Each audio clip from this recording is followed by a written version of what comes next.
Yeah. This one. Yeah. Open. Just copy. Copy. Okay, want to copy to. Okay. Where is this one?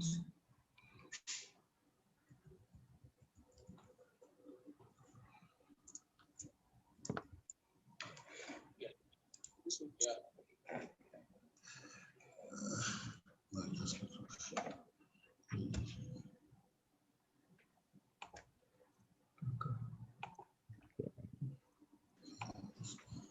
Hello? Hello? Hello? Are we on now? Yes, sir, but we're not broadcasting yet. Okay.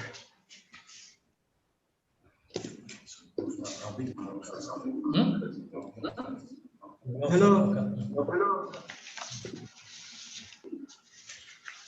We still got some echo.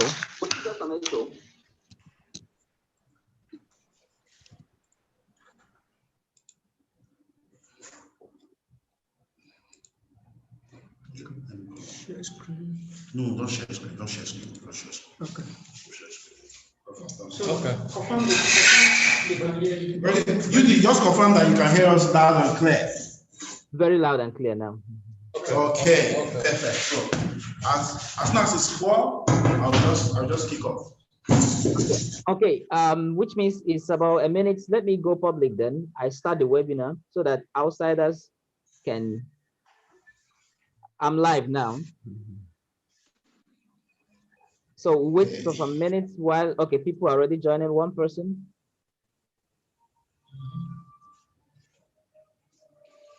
So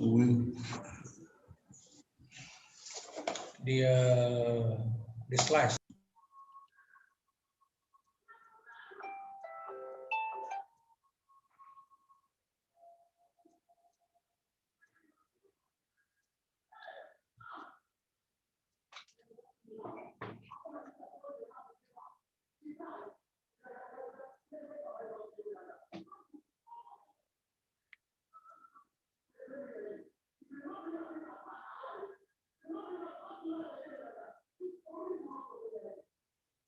Hear the volume.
I think we can start.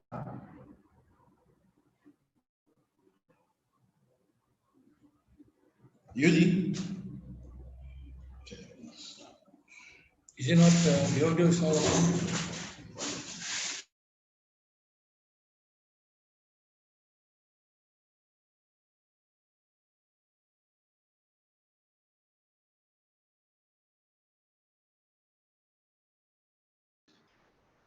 Hello?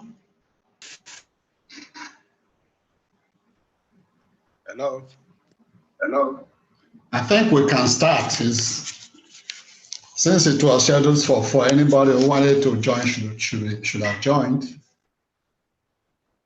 Okay.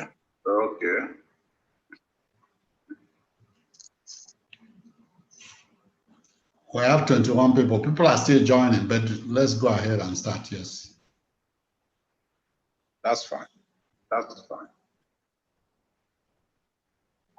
Good everybody, I hope you can all hear me.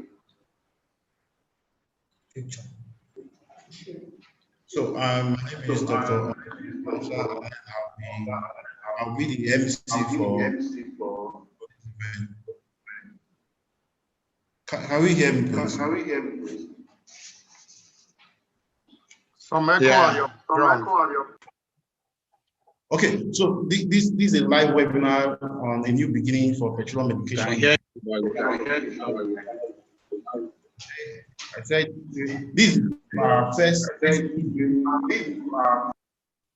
welcome, and it's a live webinar on a new beginning for petroleum education in Nigeria post-COVID. We actually have set this up in this section just to discuss a couple of things around the petroleum education. And thank you very much for our keynote speakers and our panelists and our moderator who are here today.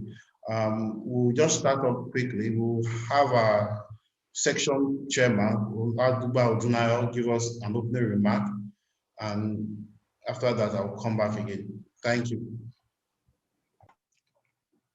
Thank you, Programs Chair. Ladies and gentlemen, I'm happy to welcome you to our first virtual roundtable forum this year. A few days ago, I stumbled on a video of a young lad on social media. In his speech, the lad reminded the audience that within our lifetime, Africa will become an economic superpower. Africa has the resources, the ability, and the people to grow into an economic superpower. We are rich in natural resources. The mineral industry of Africa is the largest mineral industries in the world. 30% of the world's cobalt, diamond, gold, and iron are in Africa. Africa has a huge wealth in oil and gas. Just before the recent OPEC cut, Nigeria produces 2.5 million barrels of oil per day. On the global market today, 1 barrel of Bonny Light worth around $55. You can do the math and you will see that Nigeria's oil is worth a lot. But I want to tell you today that Nigeria, as a leading African nation, has all it takes to help Africa become an economic superpower. However, this part will only remain a dream, far from reality, for as long as Nigeria allows the level, quality, and standard of education to continue to drop geometrically in the trend we have seen over the last few decades. Sadly, a country which is unable to develop the skills and knowledge of its people and utilize them effectively in the national economy will be unable to develop anything else. The importance of education to a nation cannot be overemphasized, as investment in knowledge pays the best interest. Education is one of the basic criteria to measure the growth and development of any nation. Unfortunately, Nigeria is a leading country of origin of students from Africa migrating to other parts of the world in search of quality education. In today's virtual roundtable forum, we have assembled as speakers seasoned academia, erudite professors who know their onions in raising graduates for the Nigerian labor market. Some of our speakers are petroleum industry captains who know the value of human capacity development to the development of petroleum industry in Nigeria. They have chaired several recruitment panels in the past and recent times to recruit graduates into their respective companies. Our distinguished keynote speaker and panelists will help us identify the obvious and the not so obvious challenges facing the petroleum education system in Nigeria. They will not only highlight the problems, but also they will recommend solutions to tackle the gaps and restore the Nigeria petroleum education system to the right track. Hence, we can fill critical development gaps in the Nigeria petroleum industry and actualize the reality of leading Africa to becoming an economic superpower in our lifetime. Thank you for joining us, esteemed SP members and guests. I hope you will find the discussions today worthwhile. Back to you, Mr. Moderator. Thank you.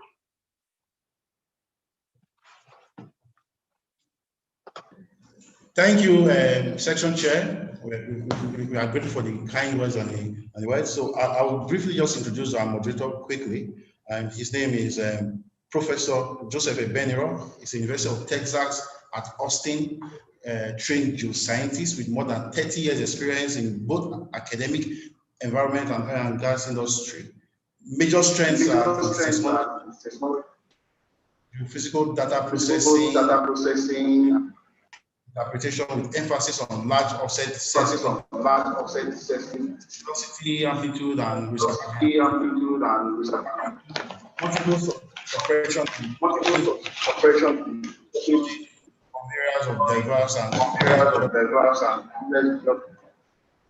Professor Ebeniro served for 2 years at ACO Oil and Gas Company, Plano, Texas, where he collaborated with colleagues on seismic amplitude and multiple suppression studies using data from Gulf of Mexico, Alaska, Congo, Algeria, and North Sea. Professor Joseph Ebeniro is a specialist consultant with major oil and gas companies operating in the Gulf of Guinea and especially the Niger Delta. Other strengths are in environmental pollution and assessment in Nigeria and West Africa. A highly dependable, thorough, time-conscious, and well-organized geophysicist with excellent supervisory skill who communicates effectively in both spoken and written form. A highly effective administrator, has over 100 diverse papers in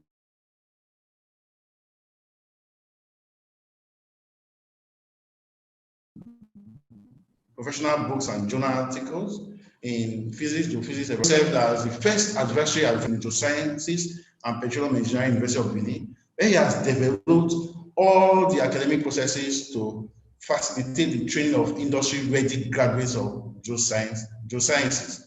He's currently serving as the director of the center, which in the last 7 years has been training out of industry-ready subsurface practitioners for the industry. He has supervised and continued to produce high-level practicing geoscientists in the country and beyond. Some of them are now professors in universities and managers in oil and gas industries.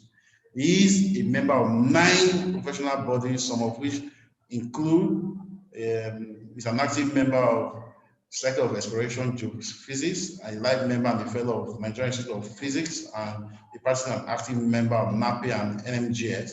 So we can see that Professor Joseph Ebeniro is highly qualified and to moderate this session. So I'm going to hand over to Professor Ebeniro to take over the session.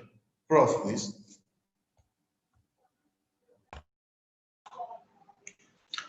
Thank you, the session chair. Thank you also for that long profile, whether it was necessary, I'm not very certain. I use the opportunity to welcome everybody to this, the new beginning for petroleum education in Nigeria currently.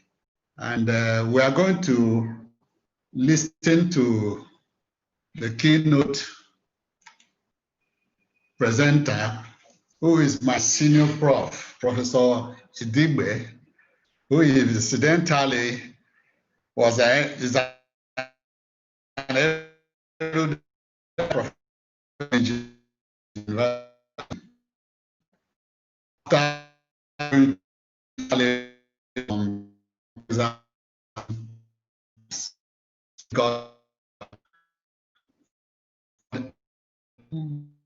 is high is a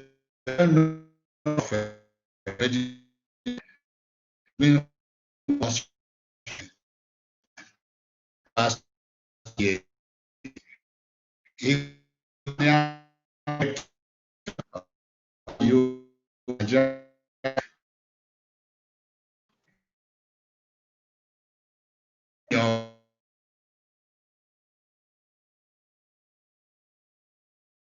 Hello,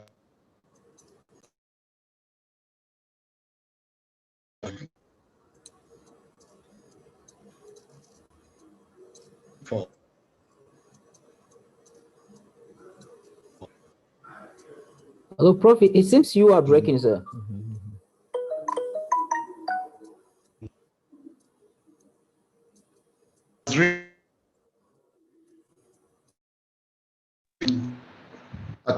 I can't hear. I don't know whether you all can hear. We really can't hear. The network, looks like the network is bad. Yeah, unfortunately, I can't hear them as well. I think they keep breaking, possibly the network from their end. Okay, Prof, permit me to remove your video, so it's gonna enhance your audio quality. I think I fully agree. I think we suggest we take off video, and then that reduces the stress on the bandwidth. Yeah.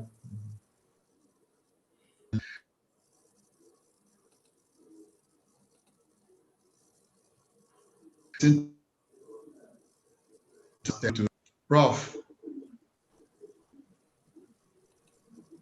Sidibe, are you on? Yes, I'm on. Yes, I'm on.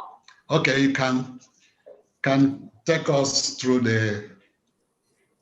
your ideas, and let's see what we can learn from them and start reshaping petroleum education in Nigeria.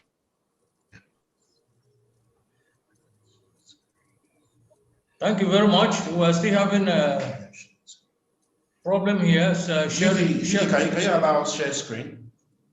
Okay.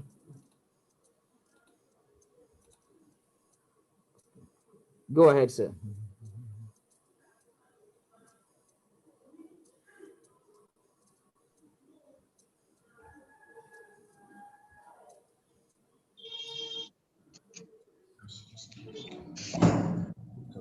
Yeah, we're still trying to resolve some of the problems that we're having here. I'm sorry for any inconveniences on anybody. Okay, I think we're trying to, yes. I'm still not able to, I hope you people are not, can you see my pictures, my picture on the screen? No, start the picture. Yes, Prof, go ahead. Put it in slide mode. In slide mode, so that to be more visible. Put it on slide mode. Yes. Okay, as we have said, I'm trying to make a case for a new beginning for petroleum education in Nigeria post-COVID-19. And before we start, I'm going to make some few.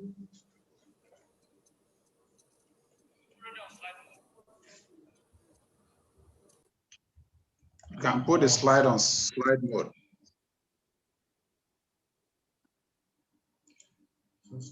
It's on slide mode.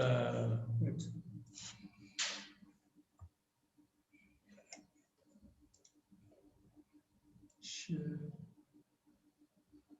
I want to share it. Share my screen. Done that.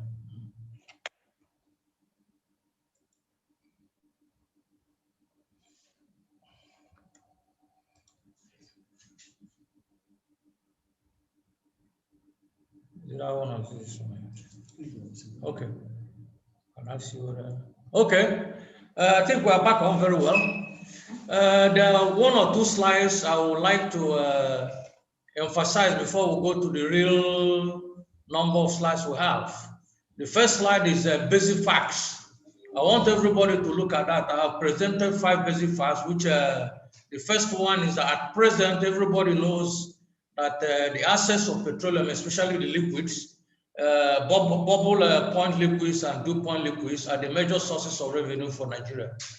And they will continue to be as long as we're able to do what our chairman said, the proper and effective capacity building for us to be able to get the graduates, educated graduates, not just graduates, educated graduates that will continue to help the oil company, the gas companies, the federal government of Nigeria, NPC and others, to making sure that this continuous source of income for Nigeria will continue. The second one is that natural gas if you can listen to what the new GMD of NNPC has been consistently saying, natural gas has to be effectively exploited. For you to do that, it means that you have to have functional and value-driven graduates, educated graduates, who are going to help the petroleum family to make sure that natural gas is effectively exploited. Again, that depends on what type of petroleum education are we going to run. The second one is that I am saying that at present, petroleum education in Nigeria is highly compromised. I have put a scam, but maybe when I go to the main, you understand what I mean. There is no Nigerian university, or there's no university in Nigeria, whether it is federal, state, or private, that can tell me that as of now, they are doing petroleum engineering education in Nigeria effectively. Petroleum education involves not just the training, but the consistent development of the human resource. Which Nigerian university is doing that? That's why I say it's a scam. We'll just go send the students to the universities, tell them to go to classrooms, come back, they don't learn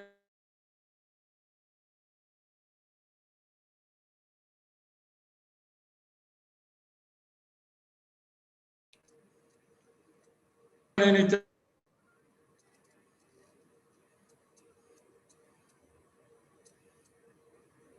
about capacity building or whatever. Number 4, the federal government. Number 3, when I start doing some definitions, everybody will understand that. Let me go to the next slide. This next slide says that after I have done my case for a new direction for petroleum education in Nigeria, we have 2 major expectations. One is that there will be a new and effective petroleum education in Nigeria. Availability of educated graduates, not just trained graduates, educated graduates, trained and effectively developed.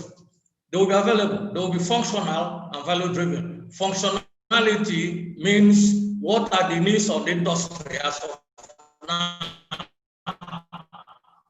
post-COVID. The second one is that there will be the second expectation, there will be an effective and sustainable synergy within the petroleum industry. Most of the things we take now are reactive decisions, not proactive decisions. We don't plan ahead. Whether they are the NNPC, or whether the universities, or whether the petroleum industry, we're more reactive, not proactive. Then the second one is that it will ensure that there will be effective revenue generation for the nation if our petroleum education is properly put in the right place. Thank you very much. The next thing now is that let us go and do some definitions. Petroleum education. How do I define petroleum education? I define it as a training and consistent development of the human resource towards effective exploitation, processing, and utilization of petroleum resources through end products to achieve desired objective of society. To do this petroleum education, I have put 4 attributes. 1, it must be qualitative. 2, it must be functional and value-driven. 3, it must be adaptive to the local Nigerian environment.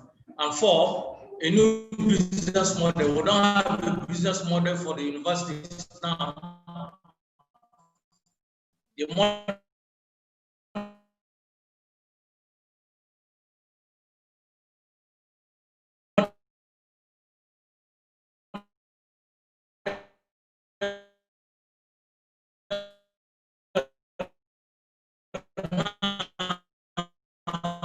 is not working.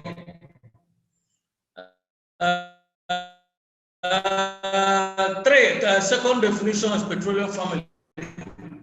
There are 3 partners that will affect the exploitation, processing, and utilization of petroleum resources. 1, the federal government through its agents, NNPC, DPR, PT, petroleum industry. 1, what is synergy? 1, the right and beneficial relation at the government. This partnership will be driven by best practices, mutual respect, responsibility to partners. 2, efficiency and effectiveness. Some people interchangeably use this one and they don't understand when they should use efficiency, they don't understand when they should use effectiveness. All these definitions I am presenting here, I'll use them when I'm looking at petroleum education. Efficiency, doing right things at all times. Effectiveness, doing things right. They're not the same thing. When you have 100% effectiveness, you become efficient. There's nothing like 10% efficiency, 100% efficiency, 50% efficiency. You can have 10% effectiveness, 50% effectiveness, 100% effectiveness. Once the system is efficient, the system is efficient. Sustainability, meeting the needs and values of a system. Maybe the system is the Petroleum Education Center today, tomorrow, and in the future of best practices in all activities and operations. When best practices cease, the system is highly compromised. Okay, so the next one, best practice. What is a best practice? All of us have best practices. Integrity, objectivity, innovation, creativity, leadership. These are the best practices that we need, or if we are going to run a very new and effective petroleum education system. There must be best practices in the system. Engineering, you provide solutions to problems. You have social engineering, you have technical engineering. Education, formal, informal. Bringing somebody to a desired level, you educate the person.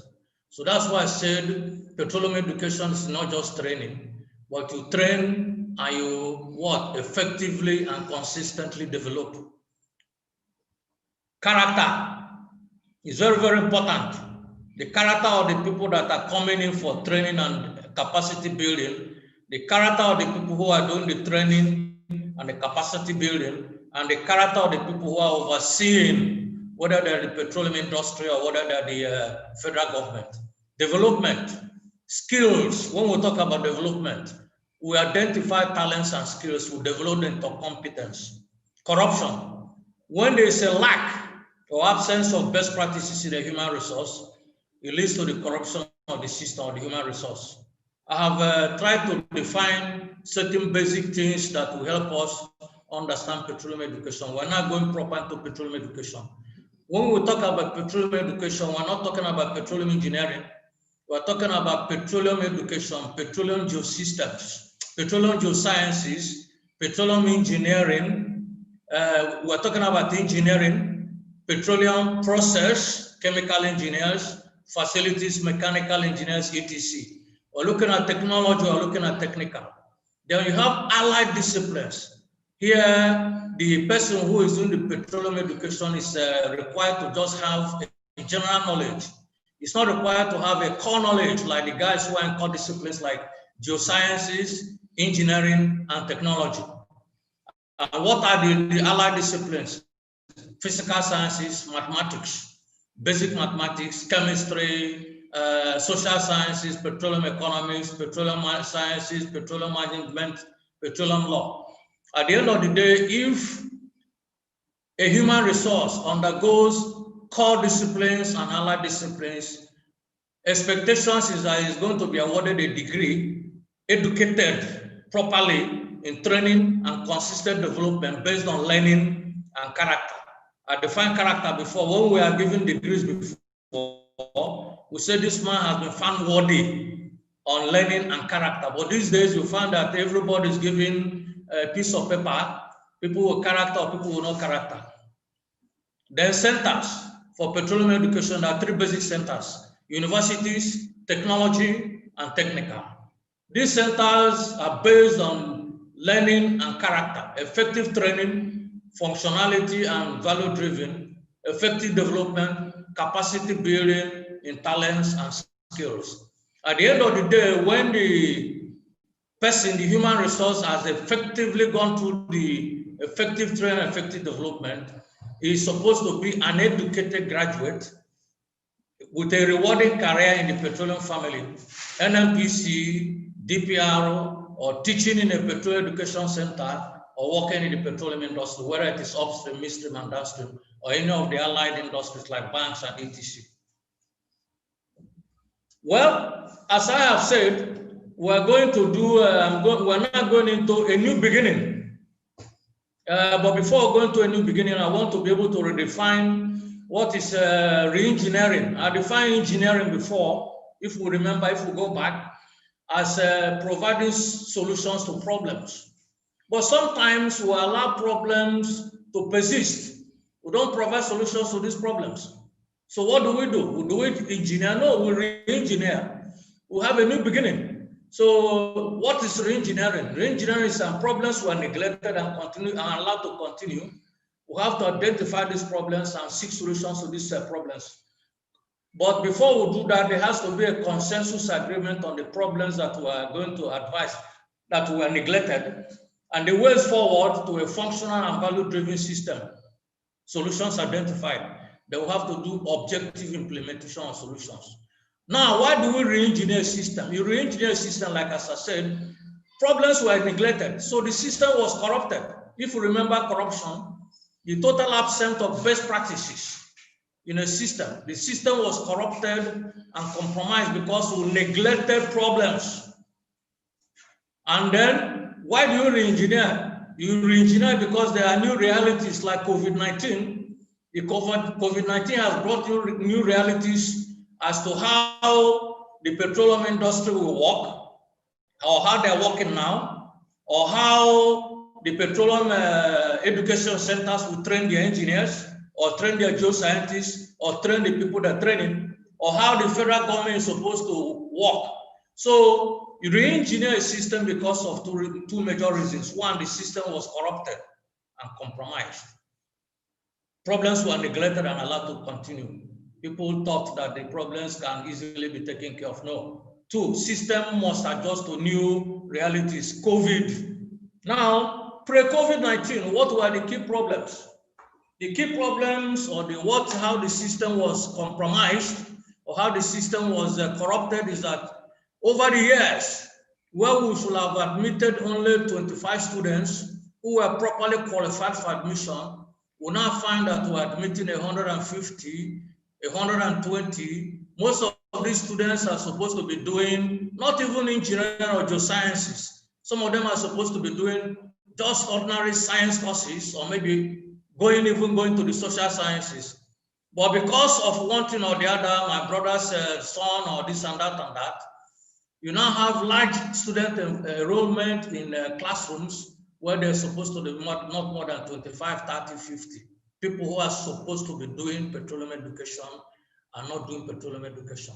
Large student enrollment. Too many petroleum education centers. What do I mean?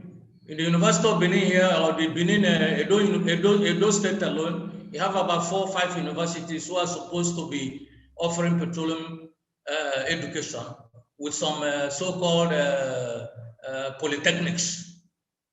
This is all over the place. You have federal universities, you have state universities, you have private universities, and sometimes when you go there, there are not more than maybe 2 or 3 faculty members. Most of these faculty members are not even qualified to teach petroleum education.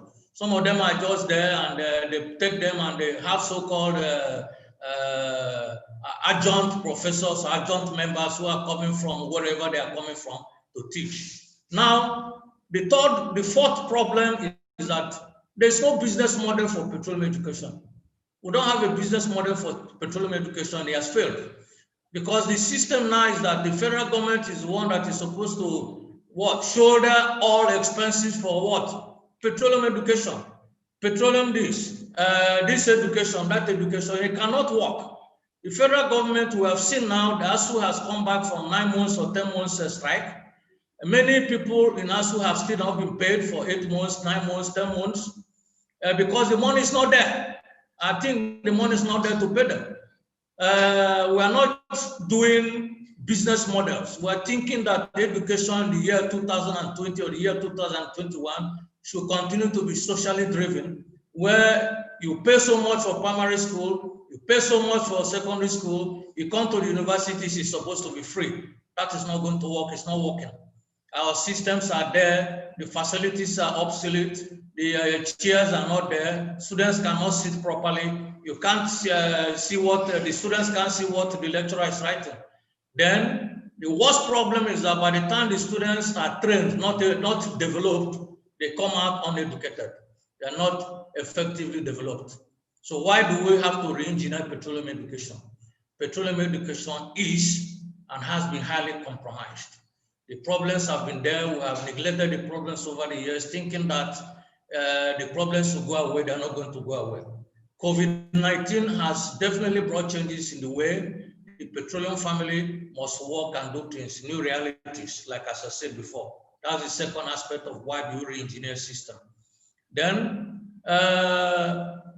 COVID-19 has come. It has definitely put some impacts on the petroleum family.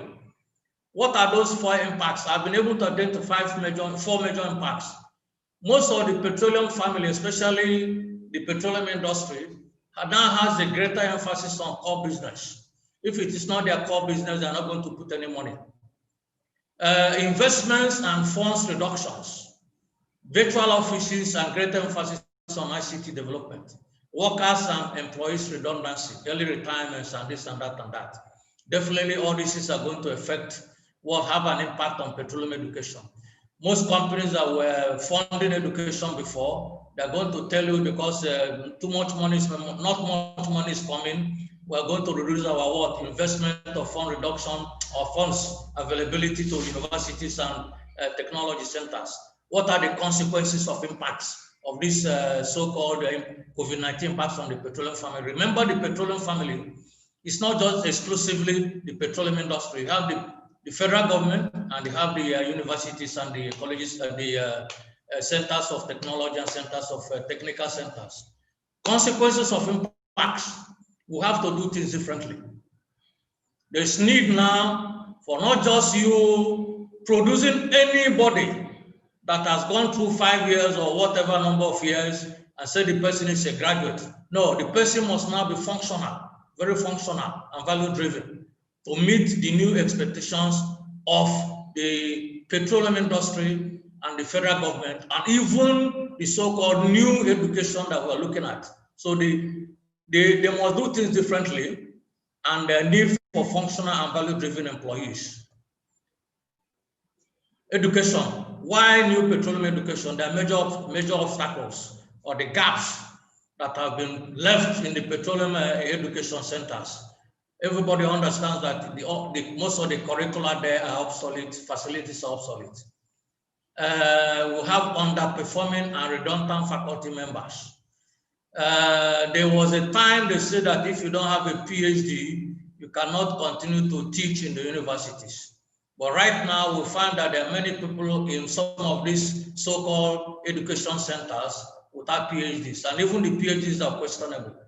3, there's a need to properly define goals and targets in education. What are the goals? What are the targets? And then, of course, the major problem we have is corruption. Total absence of best practices in whatever we're doing in education centers. Now, the question is, does Nigeria need petroleum education? Of course, the answer is yes. Therefore, if we need petroleum education, there has to be a new beginning. That new beginning must meet the requirements of the family post-COVID-19.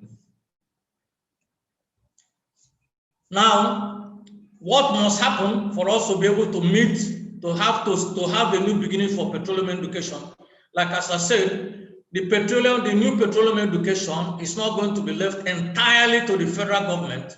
It's going to be left to me. It's going to be a 3-section problem that we have to solve. The federal government must be involved, the education centers must be involved, and the petroleum industry must be involved. So I feel that as soon as possible, a committee of the petroleum family should be established, where once it's established, the question now is, what is petroleum education?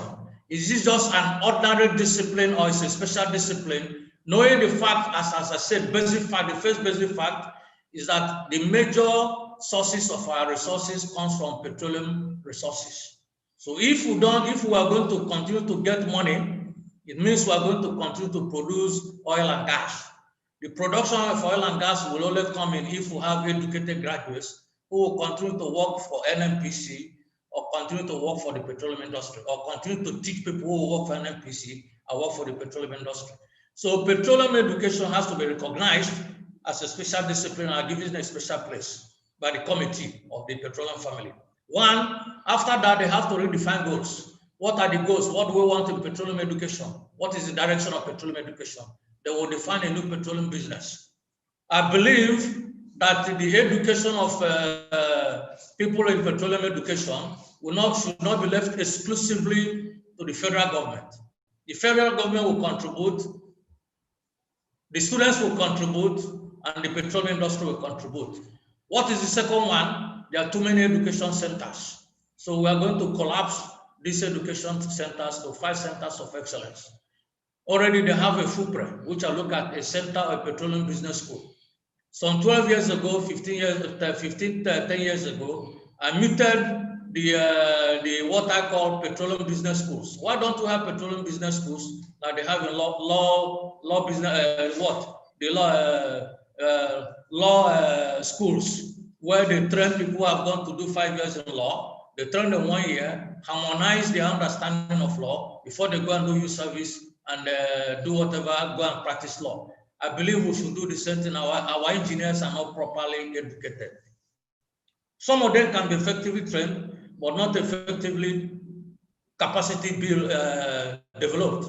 So my second advice there is, apart from the committee of petroleum family that will do what I have said before, there must be a collapse of the petroleum education centers. 5 centers of excellence in geosciences and engineering, 3 centers of excellence for petroleum education, and 2 centers of technical education. Then we have to, now after they have done that, the committee that was set up has to make sure they put in place assured quality human resource that will come in for admissions and come in as faculty members. If they don't do that, anybody can come in for admission, anybody can come in and become and say, I'm teaching in a university or teaching in a technical center. Adequate facilities. Now, all the classrooms and all the teaching facilities are obsolete. I don't know any federal university that has anything that you can call a classroom, or you can call a lab, or you can call a training development capacity. Now, so I am calling for training and development facilities, adequate facilities, effective classrooms with virtual training facilities, new softwares and labs, demonstration tools, and effective R&D, research, development, deployment. If you do research and develop, you don't deploy, the research is useless. That's why we're not going anywhere in Nigeria here. In America, they research, they develop, they deploy. So the R&D has to be for students and facilities. Continuous monitoring and auditing of the students' curricula, like as I said earlier, obsolete curricula. There are some universities that the curricula has not been looked at for 20 years. I don't know what we're doing. 20 years we have not changed anything. 15 years we have not changed anything. Facilitators performance, or maybe what I call faculty members performance. You set metrics for continued deployment, tenureship. Then post-COVID, you set models for students. I believe that the models that you set is both education and business models. Right now, we're doing 5-year education, petroleum education model for petroleum engineering. I think 5 years is too much. When I went to school, University of Texas at Austin, I did 4 years. So we should try to bring it up to 4 years, because in the process of doing the 5 years, many of the courses, year 1, year 2, that the students are made to take are not relevant. Then the ideas of development of what I call training 4 years, development, I have what I call model IDAS. Okay, then I go to faculty members, part 1, requirements for employment. There have to be requirements for employment. PhDs from one university, from which school, from where. Then there have to be tenureship, requirements for continued employment, objective assessment, and sustainable contributions to knowledge. Part 2, most of the lecturers that you have in universities are not retrained and redeveloped. Some of them have been there for 20 years. They've not gone for any retraining, they've not gone for any redevelopment. What do we expect them to teach the students or to develop the students? Okay, there has to be quality and beneficial relationship with the industry in terms of research and this and that. Business models. What is a business model? The students must pay economic fees. agreed formula for the federal government and the petroleum industry and other sectors to run petroleum education. The federal government cannot and must not run petroleum education exclusively. Okay? The federal government of Nigeria, what I call the federal government of Nigeria, they has to have a sustainable commitment to petroleum education. Some of the things that are put, the right policies and best practices by the federal government,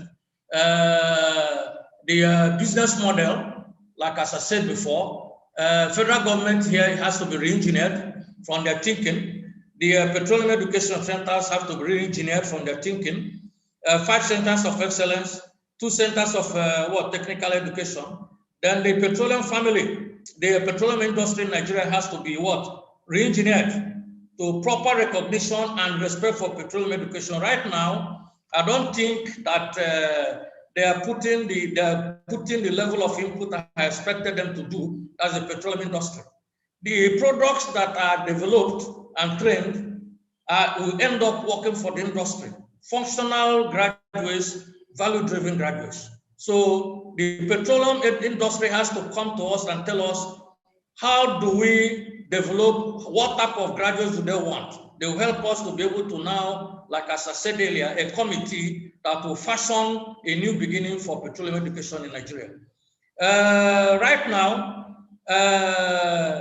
there was supposed to be a center built by Chevron for petroleum engineering in Uniben. That's what I mean, designate IOC departments of petroleum education. Sustainable scholarship. Right now, most of the scholarships are not sustainable. Access to research, to data for research by students. Collaborative research between the industry and academia. Centers have to be established. I had been calling for Center for Well Engineering in Nigeria, in the University of Benin here, where we can do machine learning, big data, whatever they have in the industry that is coming now. Our students are not well educated because of the problems and the challenges that are there. And these challenges will not go away, these problems will not go away. Pre-COVID, we're now in post-COVID. The greater problems have been given to us by the post-COVID gaps. So if we do some of the things that I have suggested, the consequences are that there will be a new beginning for petroleum education in Nigeria post-COVID.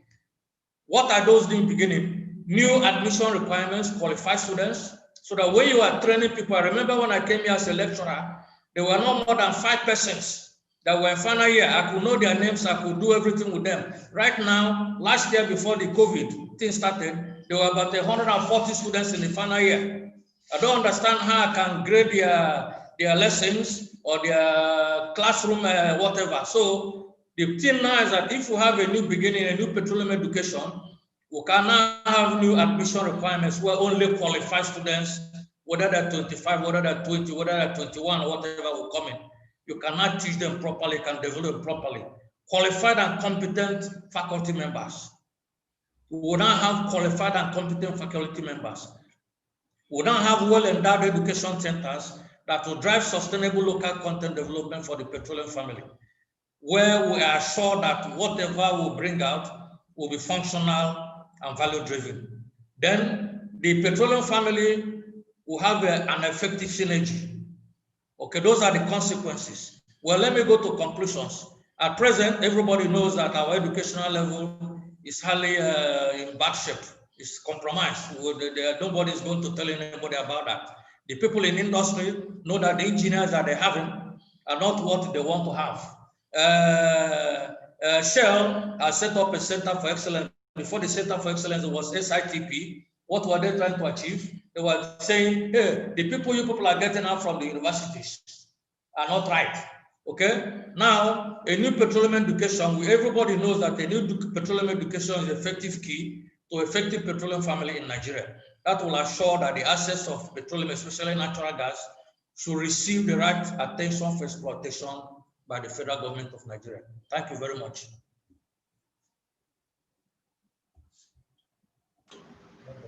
Thank you, Professor Igbe, for that wonderful exposition of our educational system on petroleum engineering.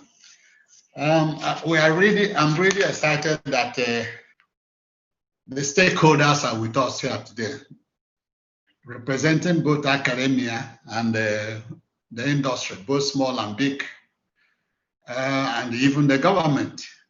We are talking about government. The government is also here since NMPC is with us.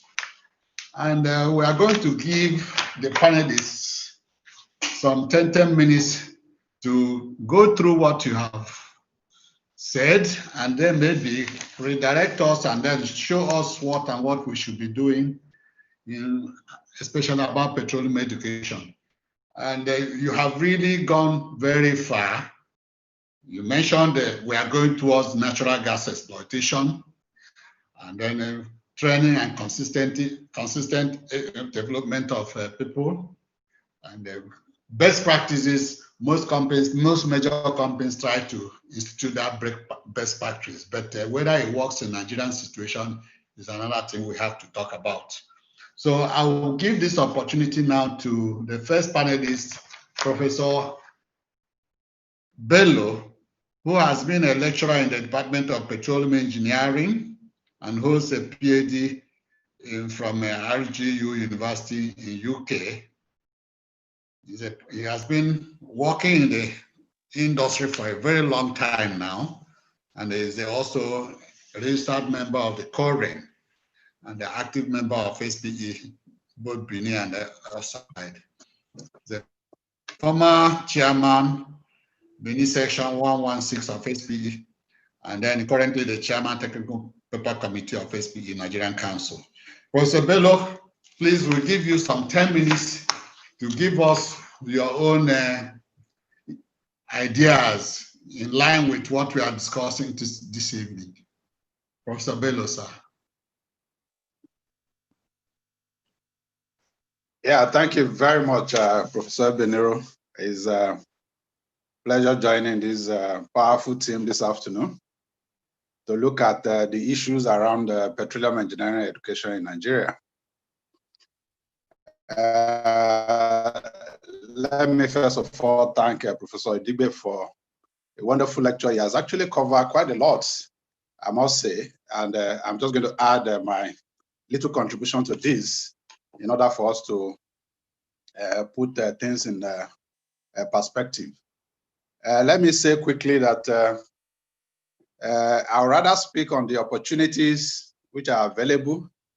I haven't been discussing the issues and some of the challenges that we have in training quality graduates in petroleum engineering. I liked the very idea of the petroleum engineering, petroleum family, as discussed in the paper. And this is quite germane at this time. Professor Dube mentioned 3 key areas of the petroleum family.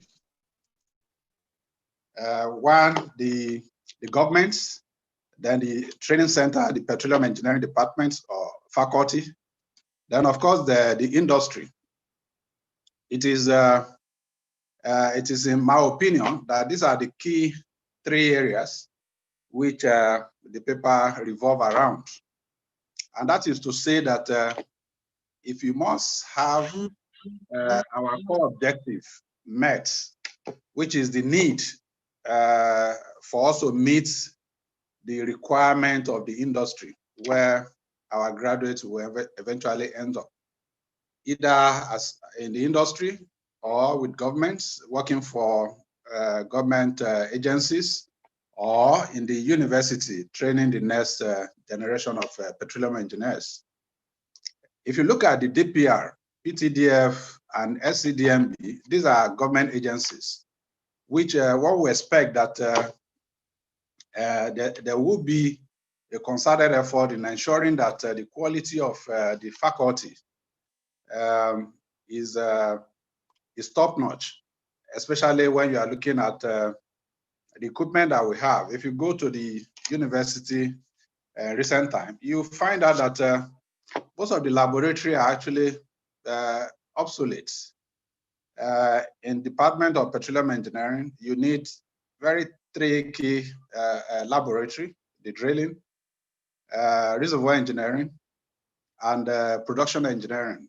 So for UNIBEN, for instance, which is the first generation of petroleum engineering department in Nigeria, we can say that only drilling laboratory has some level of equipment that you can use in training engineers. For reservoir engineering and production engineering, like people will say, alternative to practicals. This is not good enough.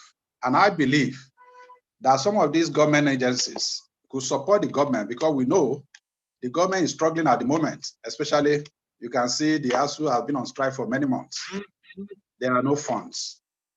These agencies can support in the area of laboratory equipment, computer laboratory. Many of the software that we use in the industry today require high-grade computer systems, but unfortunately, these are not available in the universities. You need, we can also encourage some of these government agencies, DPR, PTDF particularly, and NCDMB, to support local postgraduate scholarship. And with that, that can serve as an opportunity to upgrade some of these equipment. Many of these agencies, PTDF, for instance, send people abroad to study for master's program. If they upgrade the various departments, at least let's start with 5, like Professor Adigbe said, the Center of Excellence in Petroleum Engineering, we can then see how effective the training can be for both postgraduate and undergraduate students. Again, a lot of opportunity also arise when some of these agencies take it upon themselves to support attendance at conferences. Apart from the networking opportunities that these lecturers or faculty members will explore, there are also new technologies, which of course, when they attend these conferences, is an opportunity for them when they go back, is to pass on this information to their student. And in doing so, the student becomes better and ready for the industry. If you look at the petroleum engineering education centers, as he also highlighted, the issue has always been some of the curriculum are actually outdated. In recent times in my department, we review our curriculum. And this is not even enough, because some of the courses will require some expertise, possibly from the industry. And we made recommendation to SPE. But of course, the paucity of fund has always been a challenge, even to SPE, to support some of these courses, because you need to move people from one location to the other, which of course, in most cases, becomes a challenge. Then the area of quality faculty members. How do you get this? Professor Dugbe also highlighted some of these areas. But I also think that even when you get quality faculty members, how do you retain them? Because the challenge is that when they compare their income with some of their colleagues who have found themselves in the oil and gas industry, the gap is so wide that continuously they keep looking outside to see whether the opportunities still exist. Maybe for some of us it's almost impossible at this time. But of course, the opportunity for senior members to also have consultancy services supported by the industry will go a long way in ensuring that we retain the quality staff that we have within our folds. Another key areas of that's challenge, and maybe opportunity may not be clearly available to us, is the class population. I also had Professor Dugbe mention about 140, 130 students in a class. This is madness. When I was undergraduate student, the maximum number you have in a class is about 20. And even at that, our lecturers complained that we are too many. I wonder whether those same senior colleagues now, having about 120, 140 in the class, I wonder what they will say if they consider 17 students in the class too many for petroleum engineering departments. And these are issues which we grapple with. The federal government will tell you, no, you can't, you just have to admit this student because they are students, I mean, they are Nigerians and they need education. But how do you accommodate this kind of number and you give effective teaching delivery? And of course, the last area of his paper was about looking at the petroleum families, the oil and gas industry. We need to establish synergy between the academia and the industry. And this is the only way we can effectively train students and also solve problems in the industry. People argue that you have so many professors, but problems are not being solved. But the fact is, if you don't have enabling environments, it is difficult for you to be able to conduct meaningful research. As a PhD student in the UK, I have a lab dedicated to myself. This is not an existing lab. This is a lab specifically for my projects. And so, as a professor in the university, do I have a lab to boast of? And that is the challenge. And so a lot of people actually rely more on the desktop research and possibly look for data in the industry to be able to validate some of the models they have developed. And some of these models and developments and researches are actually wasting away because nobody is ready to take them to the next level. So we must have an opportunity to synergize with the industry, finding out what are the challenges, what are areas of challenge for them, and passing on these challenges to the university for solution. I remember as an undergraduate, I mean, as a PhD student, the companies approaches the university for challenges they have, and they expect the university to support those issues and provide fit for purpose solution. Training. We know that getting graduates these days to the faculty has been a challenge. Even when they don't have a job, some of them prefer to stay out of the university as a lecturer. How do we then ensure that we attract young lecturers when we have issues like this? Training opportunity can be supported by the industry. When you have your staff being sent out either locally or internationally, maybe 10 slots you have, you can allow 1 or 2 slots for university around you. Somebody argued at some point that you could adopt a department in your areas of operation, for instance. MPDC is in Benin. University of Benin is in Benin-City. This should be our catchment. University of Benin should be your catchment area where you support training of the faculty member, particularly the young people. Some of them have gone through undergraduate studies and postgraduate study without having seen a rig, not to talk of a production facility. So these are challenges we have. So, and these are areas which I think opportunity exists for us by the industry to support the industry.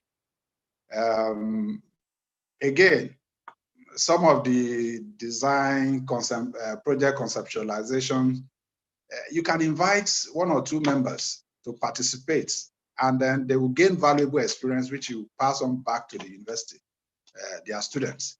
And when the students come out of the university, they can hit the ground running, and they will be the kind of staff these industries or the companies will require going forward. These are areas which I think It's important for, luckily we have some industry colleagues on this panel, and I hope some of this will be a takeaway for them in order to support petroleum engineering education in Nigeria. Thank you very much, Mr. Moderator.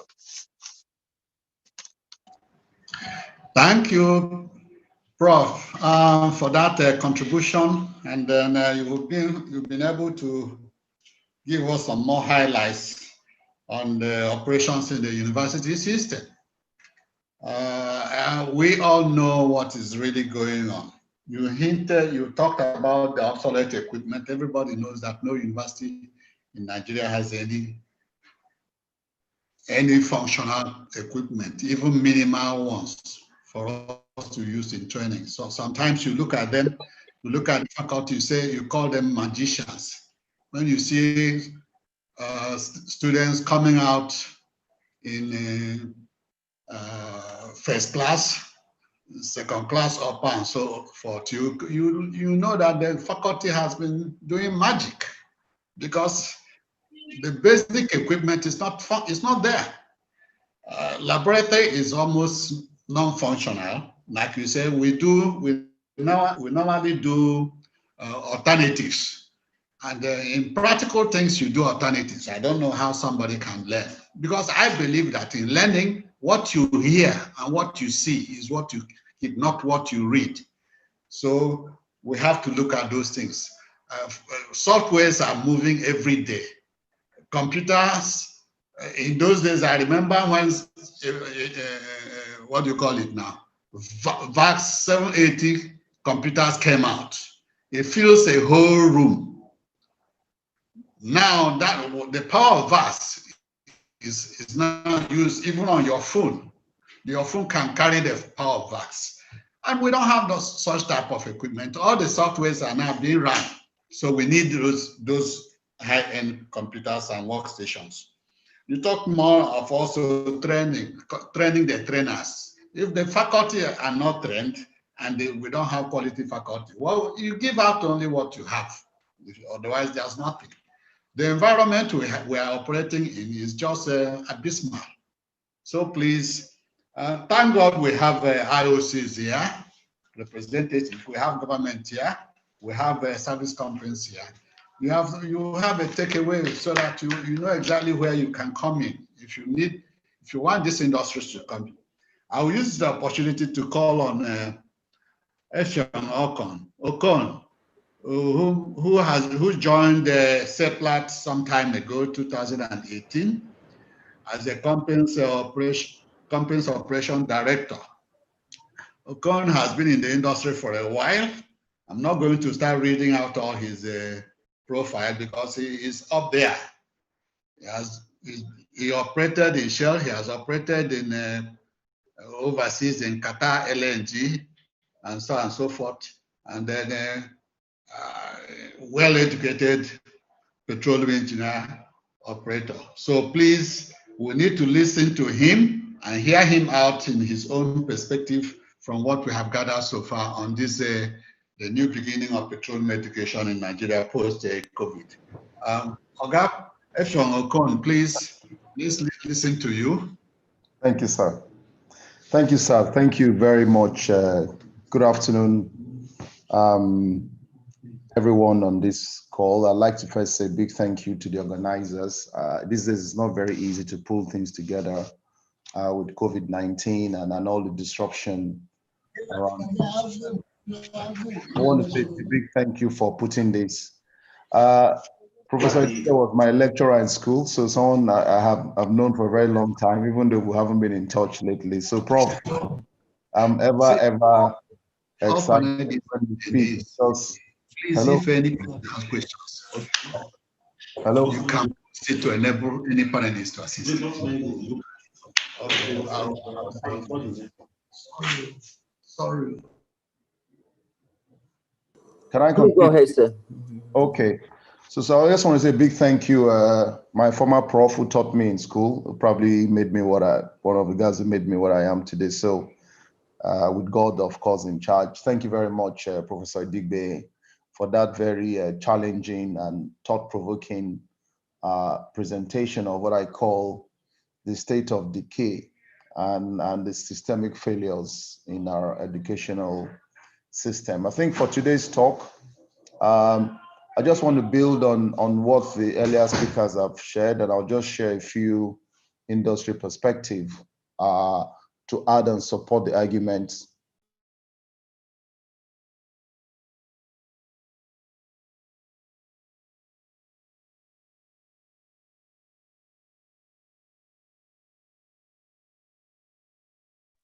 Hello, sorry, I just had a small, my daughter is leaving for university today. I have to just tell her bye-bye, sorry.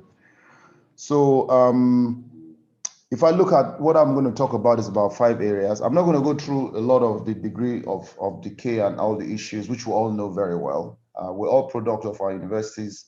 We knew when things were good and we know how things have gone bad. And overall, I do agree with you that we all need to collaborate to try and see how we can get our universities, get this whole petroleum education back on stream, back on track, just the way Professor Ibdigbe did mention it. So I'll talk about 5 quick things in the 10 minutes I have. The key drivers for the industry, what we see today shaping the industry from a business point of view, what we see as educational requirements, what has really changed, and then the bit about looking into the future. So post-COVID, since COVID was put at the center of this conversation, I mean, a lot of the discussion today from the earlier professors is not a COVID triggered problem.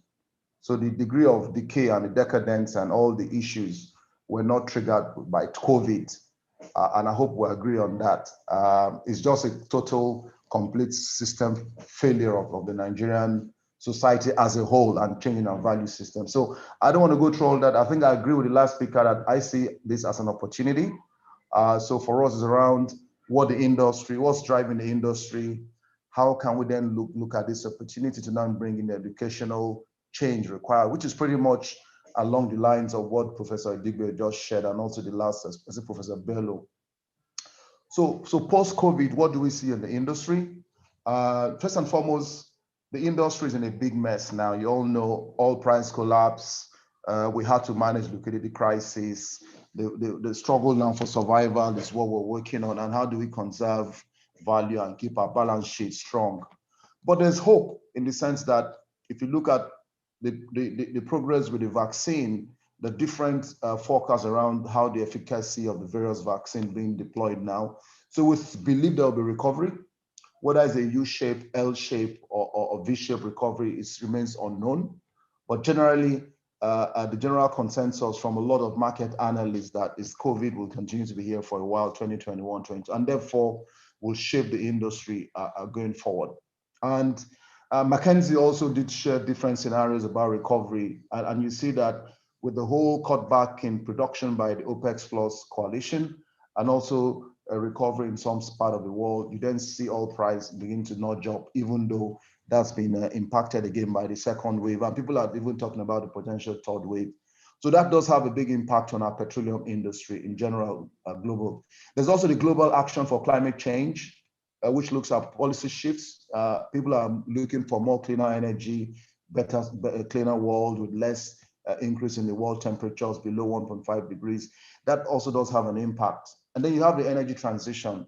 A lot of countries are advocating for a lot of new energies, moving to more greener energy and less carbon world. Whether I like it or not, this does have an impact on how the industry will respond, and also what sort of education you then need to fit into that response. Investors are no longer really delighted to invest in oil and gas industry. That's just the honest truth. I mean, there's still so much oil in the world and gas.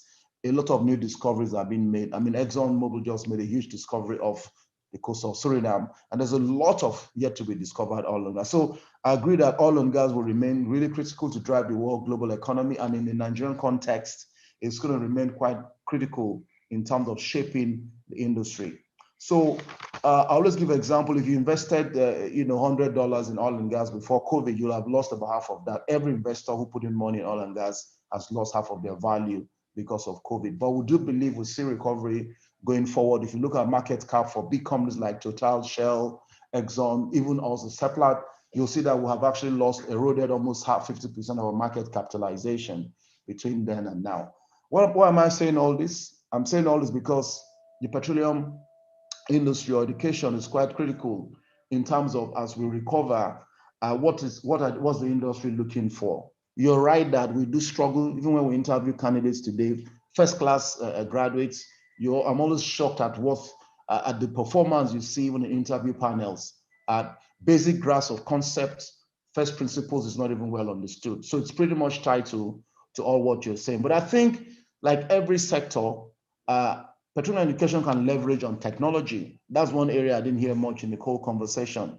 Technology is critical. If you look at how the industry has evolved over time, all the big discoveries that have been made either in deep water, shallow water, or even the most remote parts of the world, whether in clastic reservoirs, or you're looking at sandstone, or you're looking at carbonates, it's all tied to a lot of technology. Technology either in seismic acquisition, processing, development of new filters. So you need an education that will be able to support a lot of these technologies, which we're looking in terms of going forward, either in being able to image the subsurface, reservoir characterization, using neural networks, or what is being upgraded now to artificial intelligence to help support a lot of the very hardcore technical challenges we're facing in the industry. So seismic inversion is a key one, and drilling, and also how you design and operate facilities. Even now in Nigeria, you see that even for us as independents who bought assets from Shell, we're having to deal with very complex part of the portfolio: viscous crude, heavy oil, very poor consolidated reservoirs requiring all kinds of sand exclusion methods. So that whole technology space is a real key part, which I think the petroleum education community and that whole system will need to respond to with the right curriculum and the right collaboration with the different sectors we just talked about, whether it's industry or it's private sector or it's academia. So I think from that context, then I still strongly believe that there's a whole lot of opportunity in this space. And unfortunately, I think our sector has been a bit slow.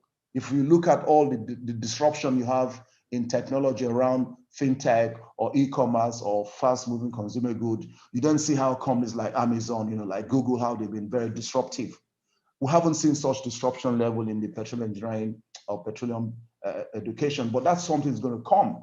So these days, people talk about big data or artificial intelligence, predicting compressor failure, predicting very, very critical equipment failure, and using predictive analytics and modeling the behavior of machine using all this machine language, machine learning. So I think there's a huge opportunity here to begin to shift the curriculum in petroleum education towards one in which it becomes a bit more modern and becomes a bit more fit for facing the challenges of the future.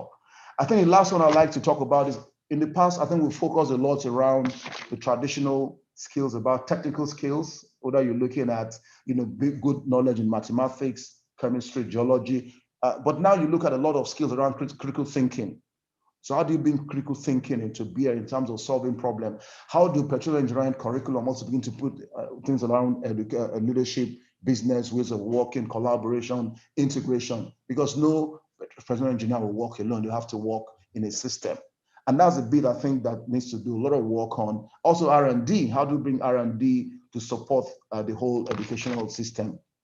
Now, the last 2 points I was going to talk about is what has changed with COVID. So we see working from home, learning from home, digitization has become quite critical. Every company now needs to think about the digitization strategy for their business in terms of being able to use digitization to deliver on the strategy on the medium to long term. Field events are a bit more limited now. People don't just go out to field the way it's possible. If you look at what's happening in the Gulf of Mexico, we're having to move our remote control room onshore. So now we're sitting in the office doing a lot of stuff remotely, using remote data and building on infrastructure. So how do we adapt the petroleum education to this sort of requirement? There's also reduction in terms of brick and mortar, face-to-face events have all collapsed. So things are now very much virtual, very much working on various collaborative platforms like we're having today on Zoom or MS Teams or all kinds of platforms that's out there. I think the last one for me is, look, I can understand the frustration, I can understand the degree of decay, and I can understand the systemic failures we have across, especially in Nigeria. It's not just education, it's almost every sector, whether you're looking at the medical sector, security, you name it. But I think we have to take our destiny into our hand. I think it's enough of playing the victim mentality. We've all got to be players. And how are we going to move forward in terms of being players is how we now bring in the ecosystem to work together. We've known, just like Professor Idigbe said it, the universities or government alone cannot do it. So I propose going forward that this whole ecosystem around academia, private sector like ourselves, whether you're an independent, indigenous company or IOC, whatever, and then government, and then PTDF, the TED Fund is also another one. That TED Fund professors visited us in December, where they were looking at how can we industry collaborate with the TED Fund to try and promote and drive R&D. And then you also have all sorts of professorial chairs where companies have invested in across several universities. And finally, there's also the Petroleum and Chemical Engineering Society, which I think it's called the PCES. They have a lot of initiatives which they're driving. If you go to the PCES site on the internet, that's Petroleum and Chemical Engineering Education Society, you see they're doing a lot of endowments across so many universities, either by virtue of fund injection or hardware acquisition like computer, IT, high power computer systems, or scholarships, and all kinds of investment in library and all kinds of support systems that help us bring and restore our university to where they should be. So overall, in summary, I think that systemic failures in the system, as well articulated by the previous speaker, at the same time, the industry is becoming a bit more complex, complicated. In Nigeria today, we're not a very competitive business. If you look at globally, you mentioned the GMD. The GMD has been pushing for a less than $10 per barrel world. For now, a lot of operators are operating at about $20, $30 per barrel in Nigeria. You can imagine in a $30, $40 per barrel world, all those assets are basically bankrupt. And that's why you can see a lot of the companies today are struggling with liquidity. Some can't even pay salary, they're owing debt all over the place. They're trying to refinance their loans. So the industry is in dire need of real solid, in my view, this topic today around a new beginning in petroleum education in Nigeria, because that's the core foundation that churn out graduates that are fit for purpose, who can come in and bring in new thinking and then help us to deliver solutions that help us transform the industry so we can become competitive again, and we can then attract investors into our society, into our country, for them to invest and believe that the investment will deliver the right return on or maximize shareholder returns on the medium, short, and long term. So those are my thoughts, not too much about a total hopeless situation. I see the challenge in summary. I think there are opportunities, and I think one lever we can pull together to create this future is that collaboration across the entire ecosystem. Thank you very much. I'd like to hand back to the facilitator. Thank you. Thank you, sir. Thank you for that exposition. You were talking from the IOC point of view. The first thing that came to your mind, which also disturbs us, is the collapse of the oil and gas industry, the collapse of the prices. But we are really very lucky that it seems the COVID effect on the price of oil is almost going down a little, because the price is picking up. I remember they came down to 30, 35. Now it's about 55 to 60. They're hovering into up to 60 today. So we hope that whatever the collapse of the oil price is causing will be suspended a little like this. Now it's picking up. And then everything we are thinking about in petroleum education is really dependent on the family that Professor Idigbe has brought out, which is government, oil and gas industry, and then the teaching facilities there.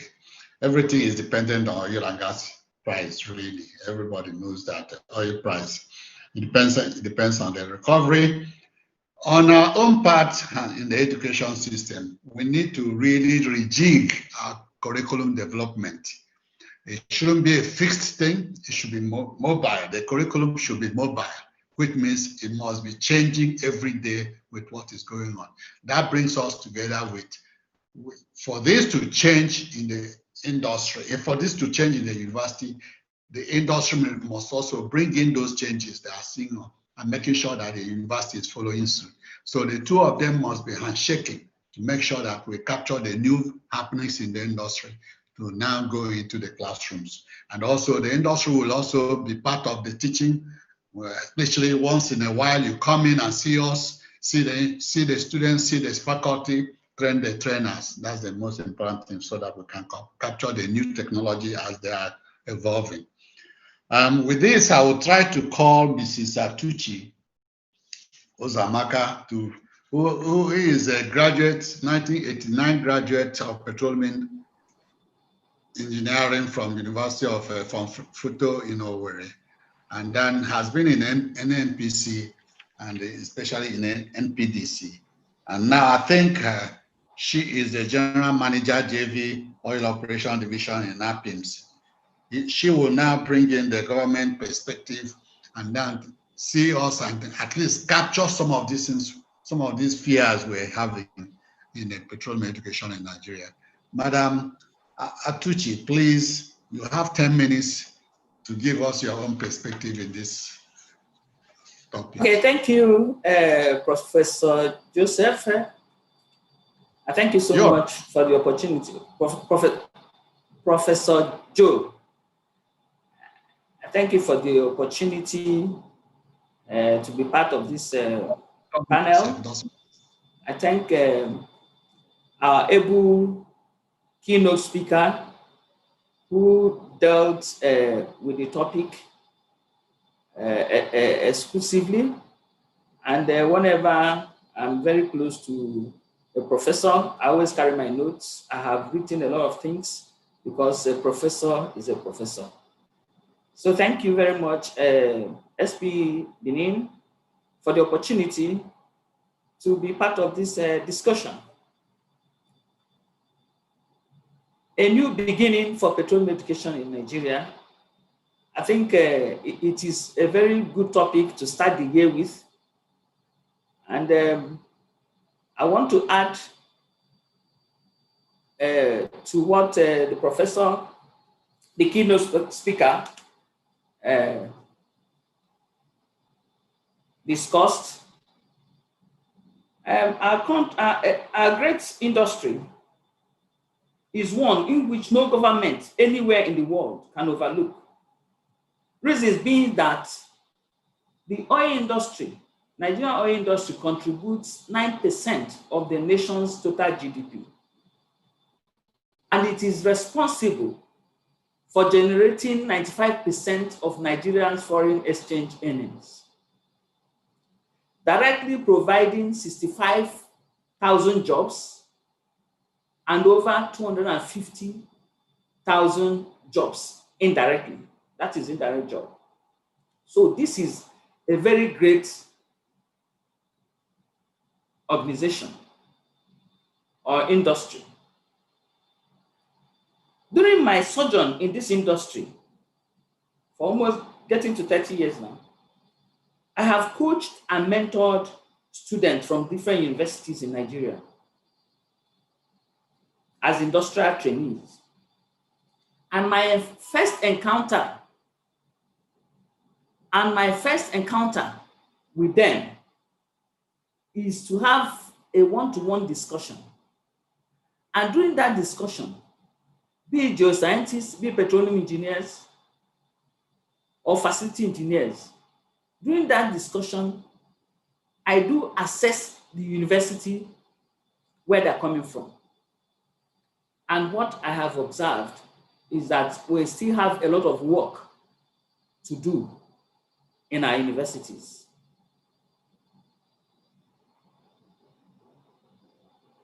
Now, I want to talk about the current state of petroleum education.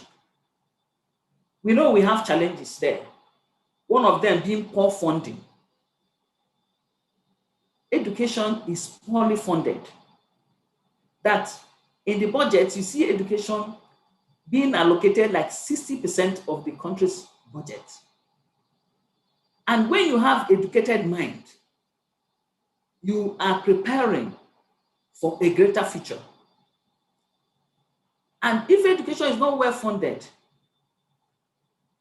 even the lecturers there will not have access to modern technology, to modern work tools, to modern research materials, others are having all over the world.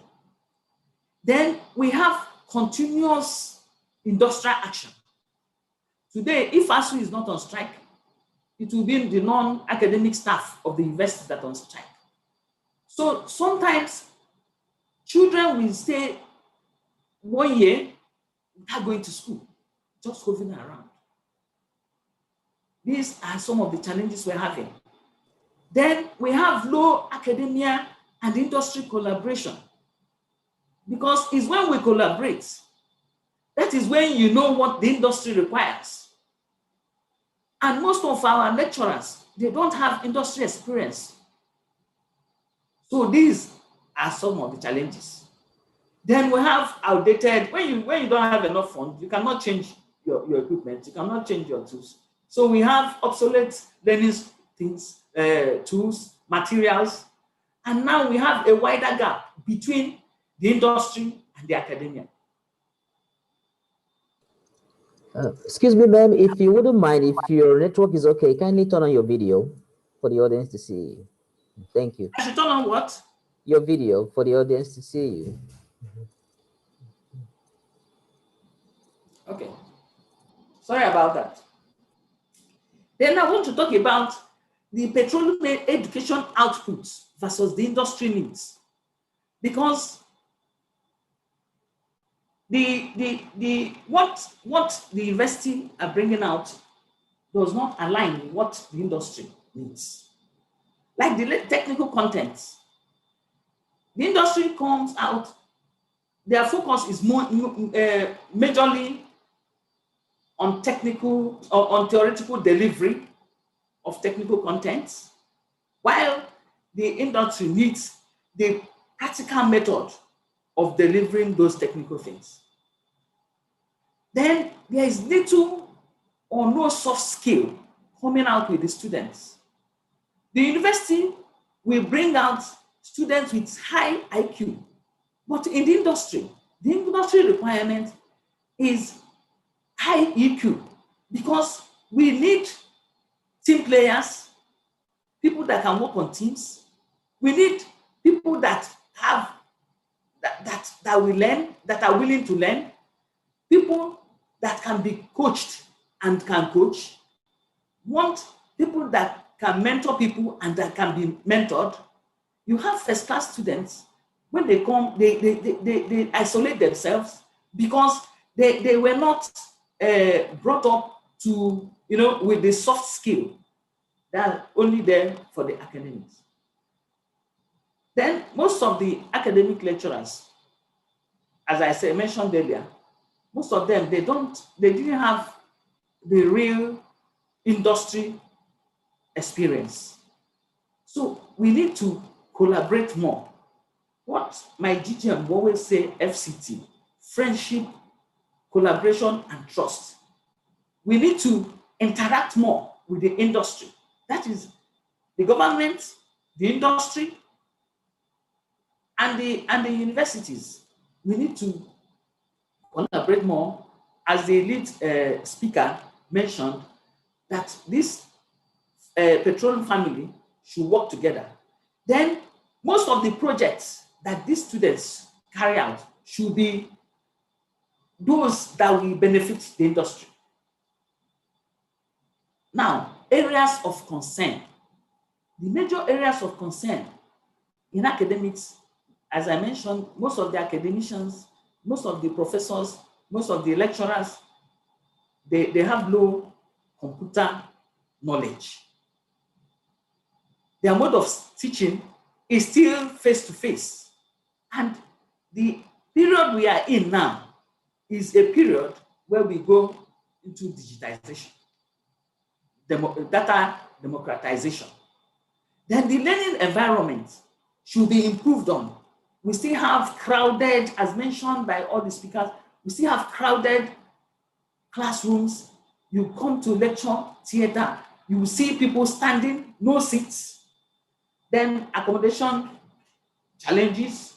internet facilities is something that should be free. Once you enter a university environment, you should be able to connect to internet.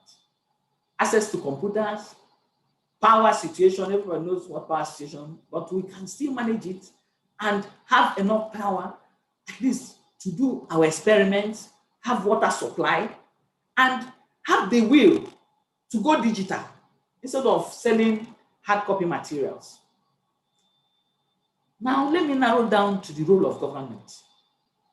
The role of government is to improve funding to petroleum education, knowing fully well that is one of the major sources of income for the government. So you don't overlook where you get your source of income. You don't overlook it. So there should be improved funding, at least 20 to 30% of the national budget should go to education.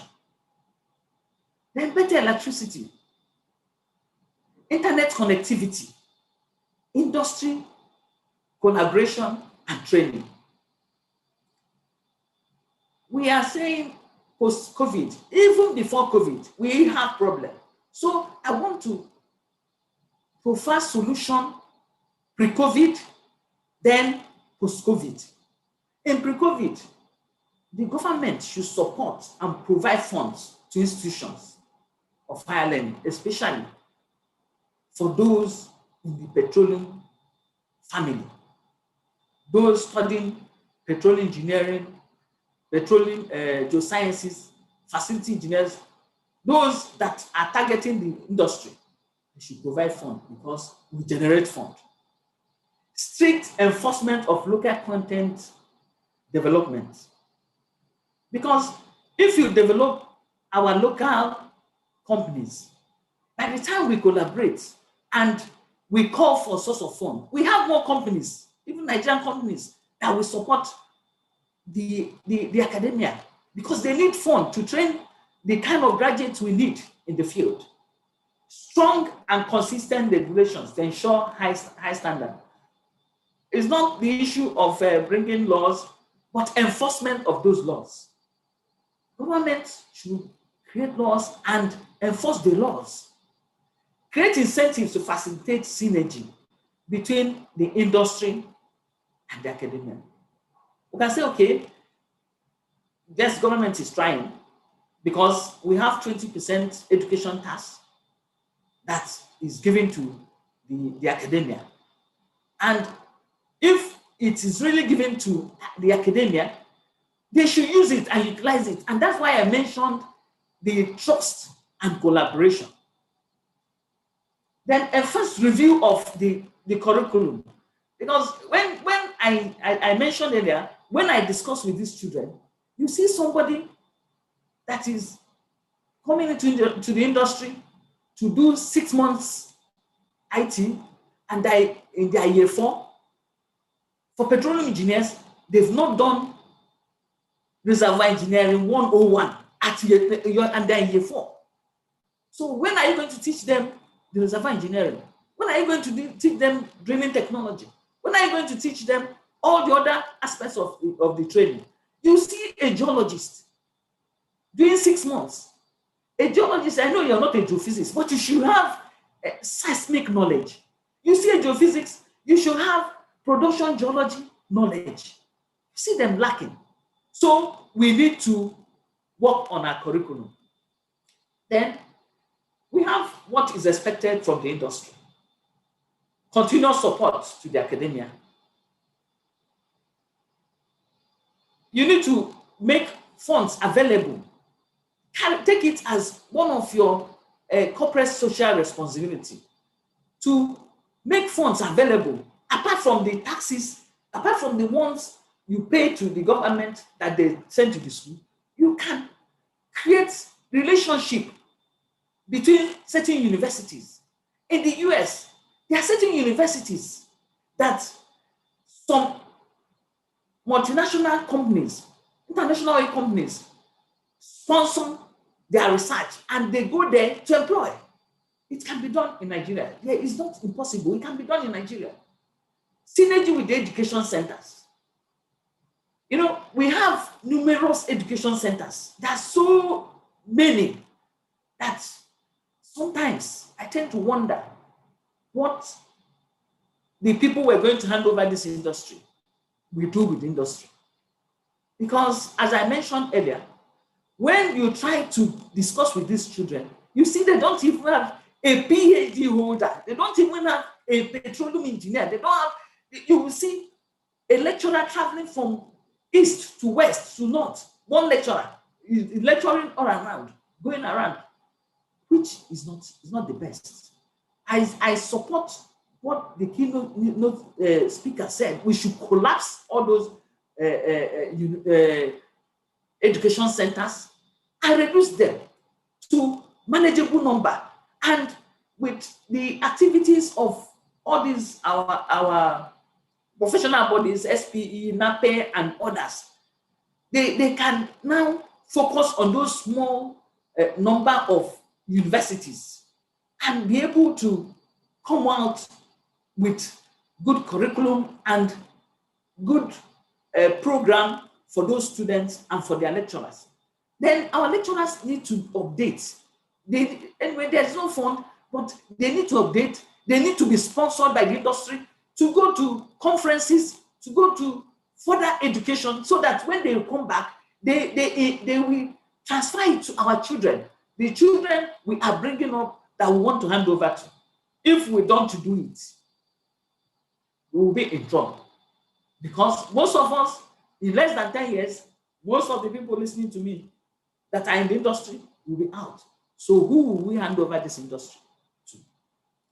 Then for the academia, we have teaching generic and employability skills. These are proposed solutions. E-learning and holistic embrace of technology. The technology is the way to go now.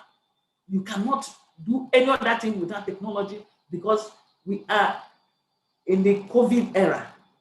Since the visitation of this anti-coronavirus, we are going digital. So now everybody, both lecturers, both the government and the academia, they should know that we're going that direction. Regular review of curriculum. I mentioned it before. Synergy with industry and global partners. These are the things we're going to do. Then proposed solutions post-COVID. Now, we know the COVID protocols. The use of electronic reading materials. Instead of going to carry books, because if one person touches the book, if the person is positive, another person, it can be transferred. So we have to encourage the use of electronic reading materials. Independent departmental websites should be encouraged, so that, you know, all the things that concerns that department, people will have access to it. It will be on their website. Research support in all departments. The industry, the governments should support research. So we need to support research, because the university alone cannot do that. Development of state-of-the-art websites. Yes, I've mentioned it. Websites must be accessible to both lecturers and students. And we have to make computers, laptops available to our students. Let it be part of the materials once they come in and register. Let it be part of it. Madam, you have taken more than 20 minutes already. Sorry. Then current and next step. You should be concluding. Yes, please. Despite the negative impact of COVID-19 pandemic, the effect has also created some positive outcome, e.g., rapid adoption of technology. Like my own organization, in NMPC, in partnership with IHRDC, delivered a virtual training for more than 1,000 recent employed graduates, utilizing blended forms of learning to produce technical and commercial fundamentals in the oil and gas value chain. What is the next step? The next step, as the lead presenter mentioned, is that we have to form a committee And that committee should comprise, we have the academia there, we have the government, and we have the industry to be part of it. Then we collaborate more with various professional bodies, like the SPE, the NAPE, and others. Then we promote the industry academia collaboration. If we take up these steps, we will get to where we are supposed to be. We now have a new beginning for petroleum education in Nigeria post-COVID-19. Thank you very much. Thank you, Madam. You have really given us some interesting perspectives of what we are discussing. And we're running out of time. Let me use this opportunity to tell anybody, all the persons listening, if you have questions, please post it on the Q&A. Somebody will get to you if we can't get to you talking. If you have questions, post it in Q&A, please. I use this opportunity to call on Ms. Azeta, who is a first-class graduate in chemical engineering from University of Benin, and is now working with Schlumberger as a public service delivery manager. Please, you're bringing in the perspective of the service companies, and service companies, without them, most of the major companies wouldn't have done what they are doing. So please, let us listen to you for 10 minutes and wrap up this session. Thank you and welcome, Ms. Azeta. Good evening, everyone. Thank you for that incredibly generous introduction. And thanks to SP Benin section and everyone on the call today. I did not take this opportunity for granted, especially the privilege to sit with very distinguished video. I'm afraid I would like to keep the video off because my bandwidth is a bit low. I just realized that he's been fluctuating in the last few minutes, so I don't want to disrupt the conversation. If you don't mind, please. Yeah. Okay. Thank you very much. So like I had said, I do not take this opportunity for granted. I'm very delighted to be sitting with very distinguished ladies and gentlemen who are not just professionals, but leaders in academia, industry, and government in this debut webinar for the year. We've heard a lot this evening. I think that the speakers have done an incredible job, highlighting the challenges as well as proposing very good initiatives. However, I thought it may be great to just set a little bit of context about what has happened, and not just in the world, but in the industry, and what that particularly means for petroleum education in Nigeria, my own perspective. So we all know that COVID-19 has dealt a huge blow on the world. It's catalyzed a transformation of the world into a differently operated entity, what we now know as a new normal or next normal. Generally, it has disrupted the way we are, the way we live, the way we learn and grow, the way we communicate, the way we operate, either as humans or as systems. And the educational systems around the world, including in Nigeria, have been dramatically impacted as well. The truth is, no human or system could experience such massive upheaval and possibly stay the same. Change has got to come, and it did come for the petroleum and energy industry, as you've heard from our earlier speakers.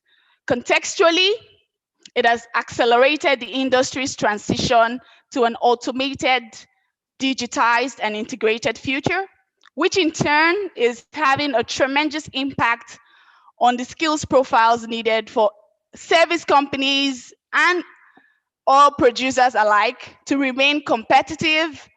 It's also impacted the potential to create long-term value for all our stakeholders. So when I say stakeholders, I'm not necessarily talking about the shareholders that we have to, pay back dividends to and all of that. But even the communities where we live and work, we need to generate value for them. We need to generate value for academia as well, like you've heard. We need to generate value for the government. So how do we generate all of this without necessarily making a transition from where we used to be to somewhere else? And of course, it's impacted employability. You've heard that students have had difficulty even getting jobs. Even the industry as an entity has had difficulty recruiting people. I've had to look at a few CVs in the last few weeks and months, and I'm disappointed with some of the CVs that I have seen. And it's not just necessarily because they didn't do quite well in the academics. Some of them have first class, like you heard F. Young mention, right? But the problem is they're not necessarily wired to think about how much value they're going to be creating and what value they're bringing to the table when they're joining the industry. So in simpler words, the changes that we've seen, the disruptions we've seen has implications for both employers, current employees, and even the future workforce alike. On one hand, we've seen employees, the IOCs, the service companies, reimagine their ways of working in response to the disruptions. They've had to transform their workplaces and operations from a mix of siloed legacy operating entities with complicated matrix structures and traditional sales-oriented systems to very agile, leaner, and more integrated organizations, delivering digital solutions, whether it's marketing, they're delivering innovation at scale, and they're delivering services that are almost entirely contactless to the customers. On the other hand, we have employees like myself being forced to adapt, pivot, or leave the companies, right? As they restructure their operating models. What that means clearly is that the way we were doing things before, perhaps if you had to just work in a particular department or business entity, you're not going to have to do that anymore. There has to be some sort of collective, intelligence or working so that you can deliver greater value to the company and help them ramp up their value creation process and all of that. They're also ramping up their capability building and reskilling efforts and enacting radical training strategies. And the reason they're doing that is because they don't have a lot of time to waste. They practically have zero time to lose. So they have to do whatever they have to do to transform their organizations, to develop new solutions, to create new business models. All of that is obviously impacting the people who work in there, right? So these companies do not see a need to keep employees who do not have the right skills to develop, manage, and maintain their automated equipment or digital processes, or to even design the new models that they want, or create the value at scale that they want to do. And particularly even have them do jobs that computers or machines or AI that we hear about today cannot do. So what does that mean for students, the future employees, the future managers of these businesses, the future creators of even the business, so entrepreneurs that we expect to come into the industry to create those technologies that we want to see deployed at scale in the industry, and the way they are being educated?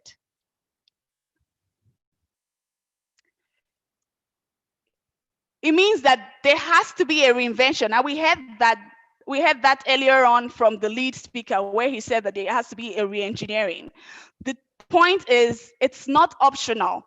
It's imperative that we reimagine how our education is delivered and how we create and develop the students who will now eventually go into the industry to create the value that we want to see in the industry. There has to be large scale, and it's not in very small sections or departments.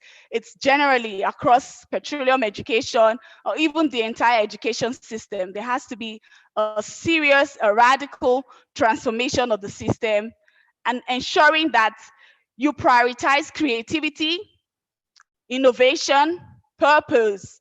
That's something that's coming through in all of the conversations we're hearing around the energy transition and even recruitment and talent development. Purpose is very critical, especially for our generation as well, millennials and the generation coming after us. Value creation and sustainability. We need to equip students with future-ready skills to tackle new realities, we've heard that earlier, new challenges, and essentially stay relevant in an emerging world order. And I want to draw your attention to a research that was performed by McKinsey, where they highlighted the greatest skills gap that exists today within the industry or generally in the world, especially with the next generation workforce. And the gaps are really in data analytics and mathematics, IT management, and executive management.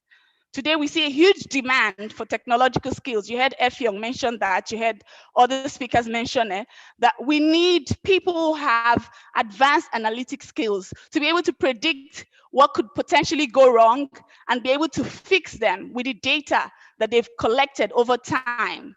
We need people with cognitive skills, as well as high-level social emotional skills. Effiong also mentioned a few things around critical thinking, and I want to add the part that you have to be able to take initiative. You need to be able to develop new ideas. So entrepreneurship is really important. Resilience and adaptability and management. We need people who can manage the business when this generation, especially the baby boomers who are retiring and the next generation now are moving away, who will take up those positions, those gaps that will be created if we do not have the right management and leadership skills? We've had a lot of initiatives proposed to bridge these gaps. So I will not try to labor the point, but I'm just going to stress the fact that we need to make sure that whatsoever approach or solution we adopt eventually, we must take the following into consideration. One, the need to alter the mindset and attitude of students. For example, we should not have students approaching jobs solely to make money or thinking about, how they're going to earn a living. They should approach jobs with a mindset of creating and delivering value for every establishment that they're trying to join, whether it's the IOC, whether it's the government, whether it's the service companies. They have to approach their jobs with that mindset of creating and delivering value. And they need to be able to explore their curiosity and experimentation to address the world's pressing challenges. We have a lot of challenges in the world beyond just COVID.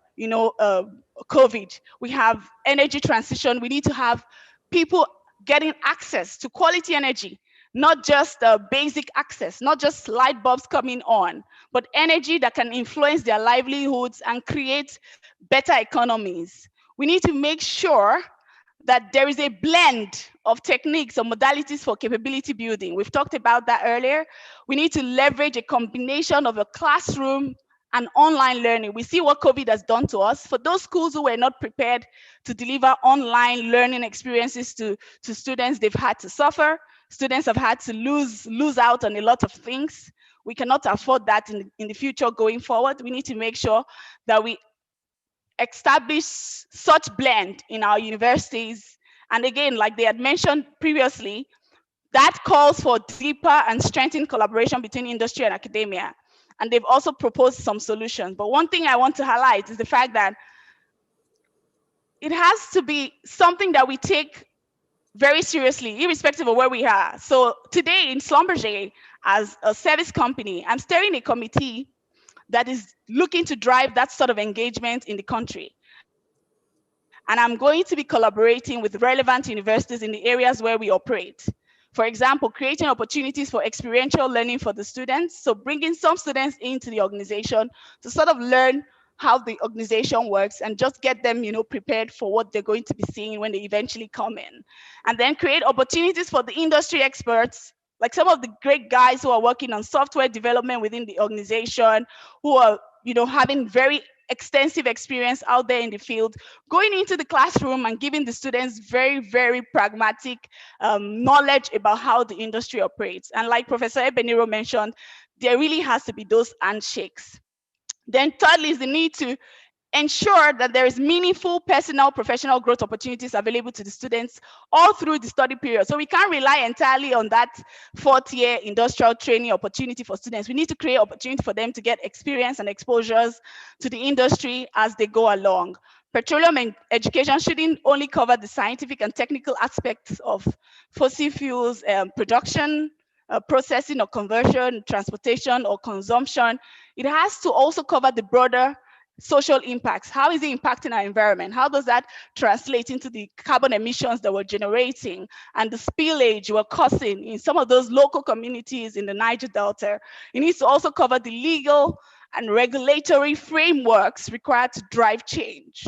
And then fourthly, is the need to design and deploy infrastructure, and interventions that foster a culture of lifelong learning.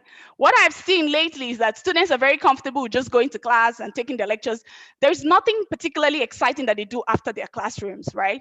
But it has to be a lifelong learning experience for them, both for the students and both for the lecturers. They need to consistently and continually increase their knowledge, skills, and competencies, which in turn supports efforts to close that skills demand and supply gap that we've highlighted already. In terms of government, I think that they need to increase the budgetary allocation to education. It's sad, it's ridiculously sad to see how much is allocated to education in the country. So we need to fix that on the government side, whether it's petroleum education or any other form of education. And I'm very excited about how organizations like Schlumberger is committed to providing infrastructure to universities. I understand a few years ago, we delivered a center to Uniben. We equipped it with some technology and software. We need to see more companies doing stuff like that and making sure that those centers in our universities are rightly equipped to deliver great content to the students and even to the lecturers.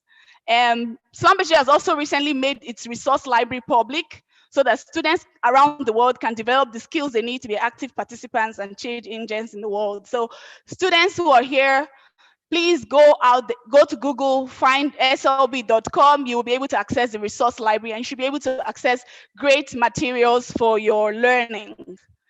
And I'm excited as well to see what Petroleum and Chemical Engineering Education Society is doing.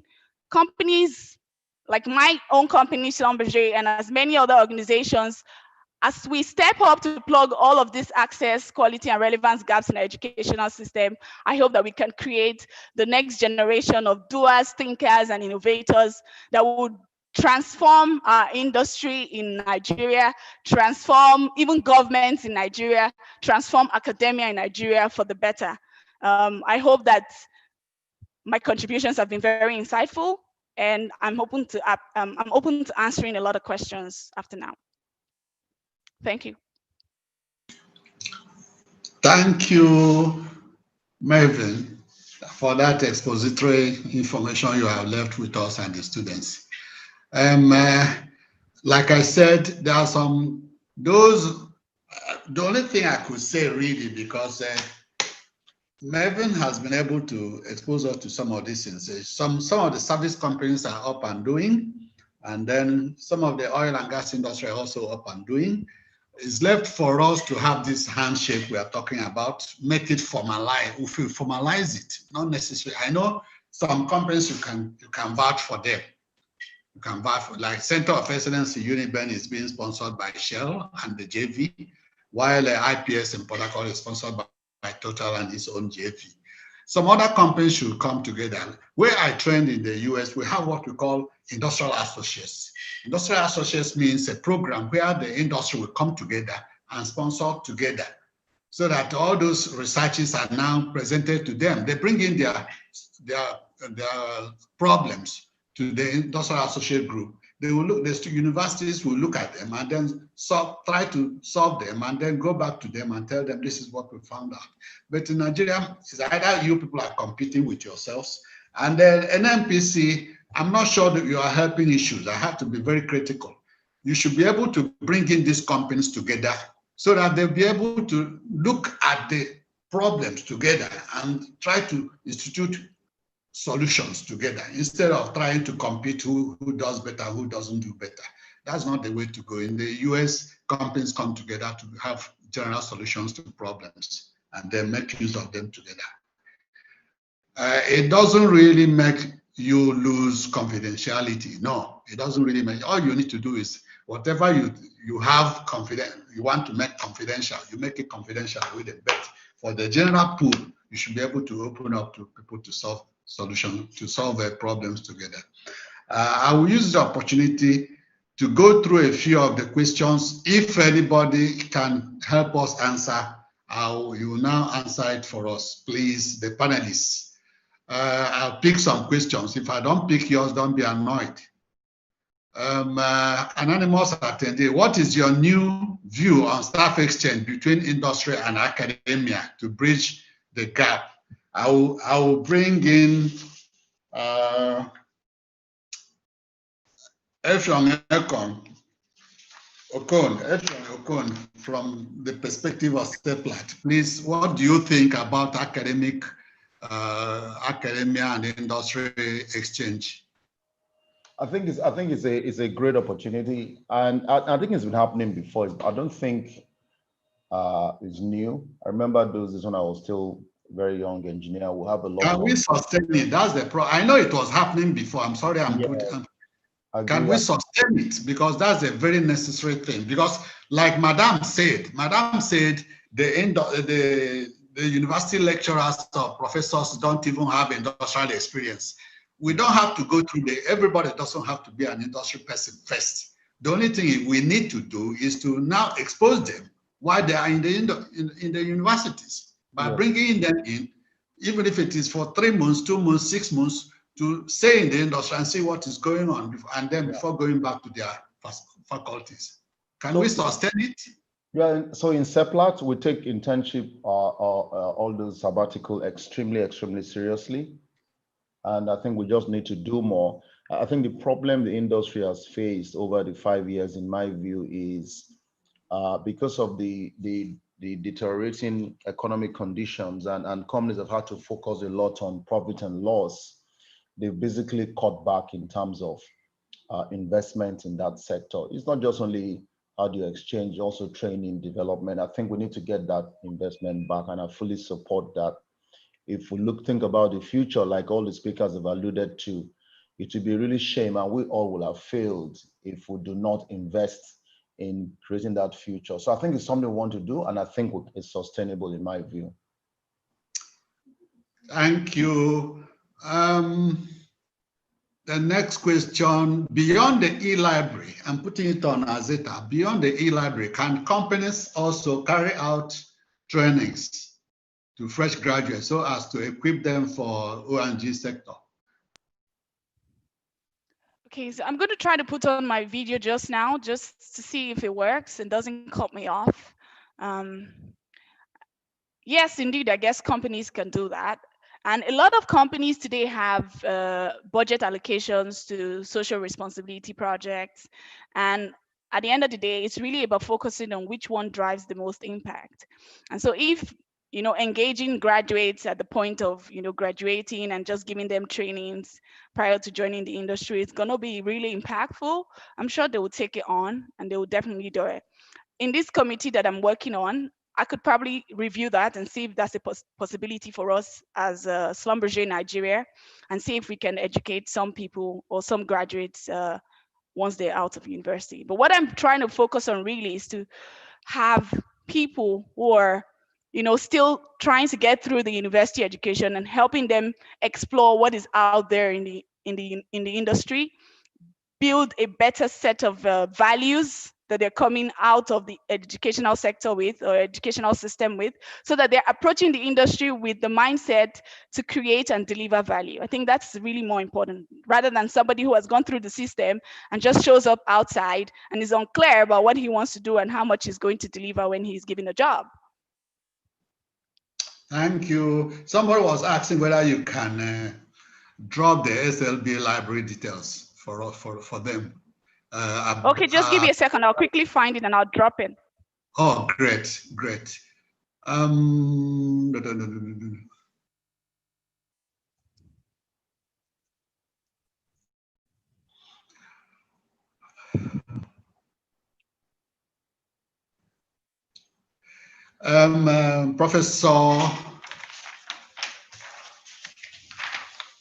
Professor Kilani Bello, how are we talking about what somebody asked about the curriculum development? Curriculum, are there plans that the curriculum will be changing steadily with the curriculum becomes dynamic? That's exactly what I think he's trying to ask. Yes, thank you, sir. The curriculum review is supposed to be dynamic, as we all know. But unfortunately, because there's little effort towards this, it has been a challenge for various departments to review their curriculum because of the process. It's quite cumbersome all the way from the department to the faculty, then to the university senate. That has always been a challenge because even those who are not in petroleum engineering will argue that maybe you don't need this or maybe you need this. I've had issues at my faculty board at some point to challenge some of the professors and say, look, I'm the one training petroleum engineering, and you from mechanical, you are insisting that these courses are proposing shouldn't be taught. So the challenge here is that because you have various tendencies in the faculty or the senate, you tend to have difficulty in pushing through some of these changes. And in any case, it can be done maybe every 5 years. Even our lecture notes have to be reviewed from time to time. As head of department, we need to ensure that we want to find out what are the things being taught in classes so that people are not teaching the students updated information. Outdated information. So the challenge is numerous, but it's possible. We can surmount it. At some point, SPE also initiated efforts for us to review the petroleum engineering syllabus. But again, it took a long time. But we can't all agree because each department affiliated to different universities had to seek permission from their separate senates. So you can't have a single curriculum that will run through for all the departments in the country.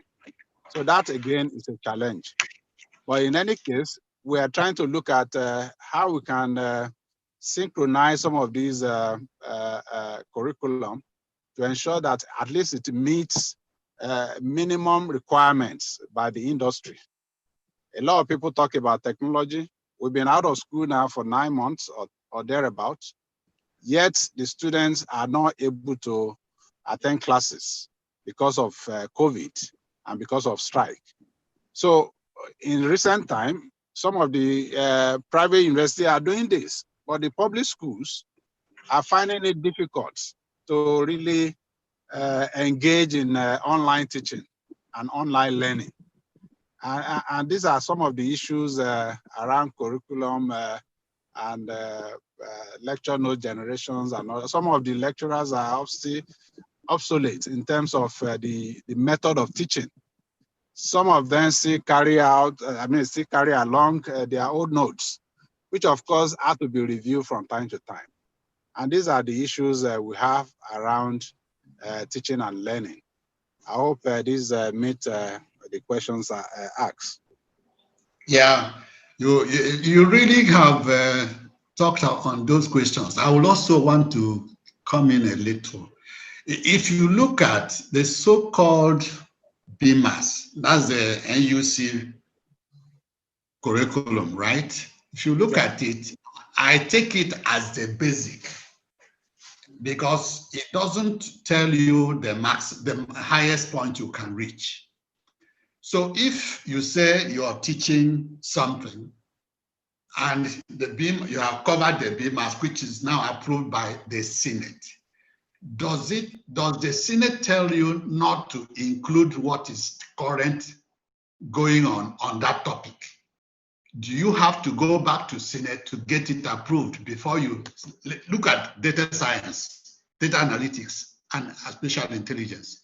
There are courses already in the system that you can attach those topics into and still teach the students those new courses without have to go back to Senate, because the BMAS Senate approved for us is a basic minimum required by NUC to get accreditation. This is my own look at the curriculum. The curriculum should be dynamic, and it's dependent on the lecturers also to make it dynamic. The only problem we are having mainly is that of facility. Madam talked about the computing facility. We don't have those facilities. Schlumberger has donated, let's say, Petrel, Techlog, and Eclipse to some facilities. Some of the facilities are not even using them because they don't have the right equipment to use them. So what do we do in such a situation? If the government can come in, we say we have three people in this marriage issue: the government, the universities, and the oil and gas industry. The oil and gas industry donated the equipment, the software. The government should provide the facility, that's the equipment, or the university. And then the lecturer should also learn how to use it. I remember in those days, some people were sent out to go and learn Petroleum, to come and teach the students. The person came back and never taught any day. So those are the issues. We have problems in the education sector. We need to come together. The three people need to come together and start solving them. If we have to, anybody talking about COVID, COVID is good for exposing us, making us see it, that we are lagging. But these things, we started lagging long time ago, before COVID. So we should use this opportunity to see if the government can come in and if the oil and gas industries can also come in and assist. There are other questions we may not be able to take. I will leave it with the organizers to type in the answers when they have the time. While I hand over to the coordinator to wrap up the session. Thank you. And then it's very exciting to listen to everybody, especially the panelists. Thank you for all your good work. Sorry, sir. I want to make the last this thing. I want to just say a minute with the efforts the government has made so far. You know, yes, what we need now is collaboration and trust. There are certain interventions by government and professional bodies now. We have education tax, and this is 2% of accessible profits for each year of assessment. This is provided by government through the FIRS, and this payment is gathered through the State Fund initiative. So we have that fund. Then we have the NDDC schemes too, and we have the PTDF intervention, and equally the NCD MB initiative. All these things are efforts by government that if this collaboration and committee is set as we have discussed so far, all these funds can be harnessed and be utilized towards bringing out the best and re-engineering our petroleum education in Nigeria. If we have a good team that is trusted and we collaborate more, then we have fund that we can use. Then plus as I mentioned earlier, the corporate social responsibility from the industry too. It can be funds can be assigned to this committee, and they will be able to lay down structure on how we can help the university and be able to bring out the best out of our students. Thank you. I just say, let me chip this in. May I add something, please? May I? Sure, Melvin, sure. Okay. So we've had a very insightful conversation. And one thing I don't like to do when I go to these conversations is have no action plan. Okay. We've talked about how to create committees and we've proposed a number of solutions. My very first question will be, when is this committee going to be created? And how soon does the committee get to work? Because we've had a lot of tokenism in the industry and the world. Now it's time for actions. So who takes the responsibility of creating this committee? And how soon do we create that committee? Melvin, thanks. That's a very good question. I'm looking at that SPE Benin chapter is taking notes. And if the committee issue is accepted, it means SPE will now have a way of contacting those who will be members of the committee and then give them terms of reference. That's the way I'm looking at it, because SPE is also, they organize this session. And if we reach that consensus that we need a committee of the three group of the family to now see how we can use it.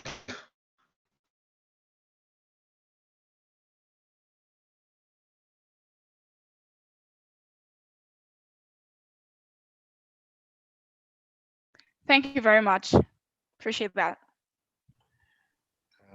Prof, can we hear me, please? I think we've lost Prof. Yes, I'm online. Thank you, Prof. I'll just take this question as part of my vote of thanks. We in Benin's section, we are committed to excellence, and because of the feedbacks we've got as we planned this first webinar or this roundtable forum, we are committed to having a version 2.0, and that will probably include curriculum reviews and probably invite people from the NUCs and Ministry of Education to also come here and also give their part. And we know that this education is very important and it's very dear to us in our hearts. We do not want our educational sectors to just dilapidate or go into extinction. So we'll have another one maybe sometime in the year.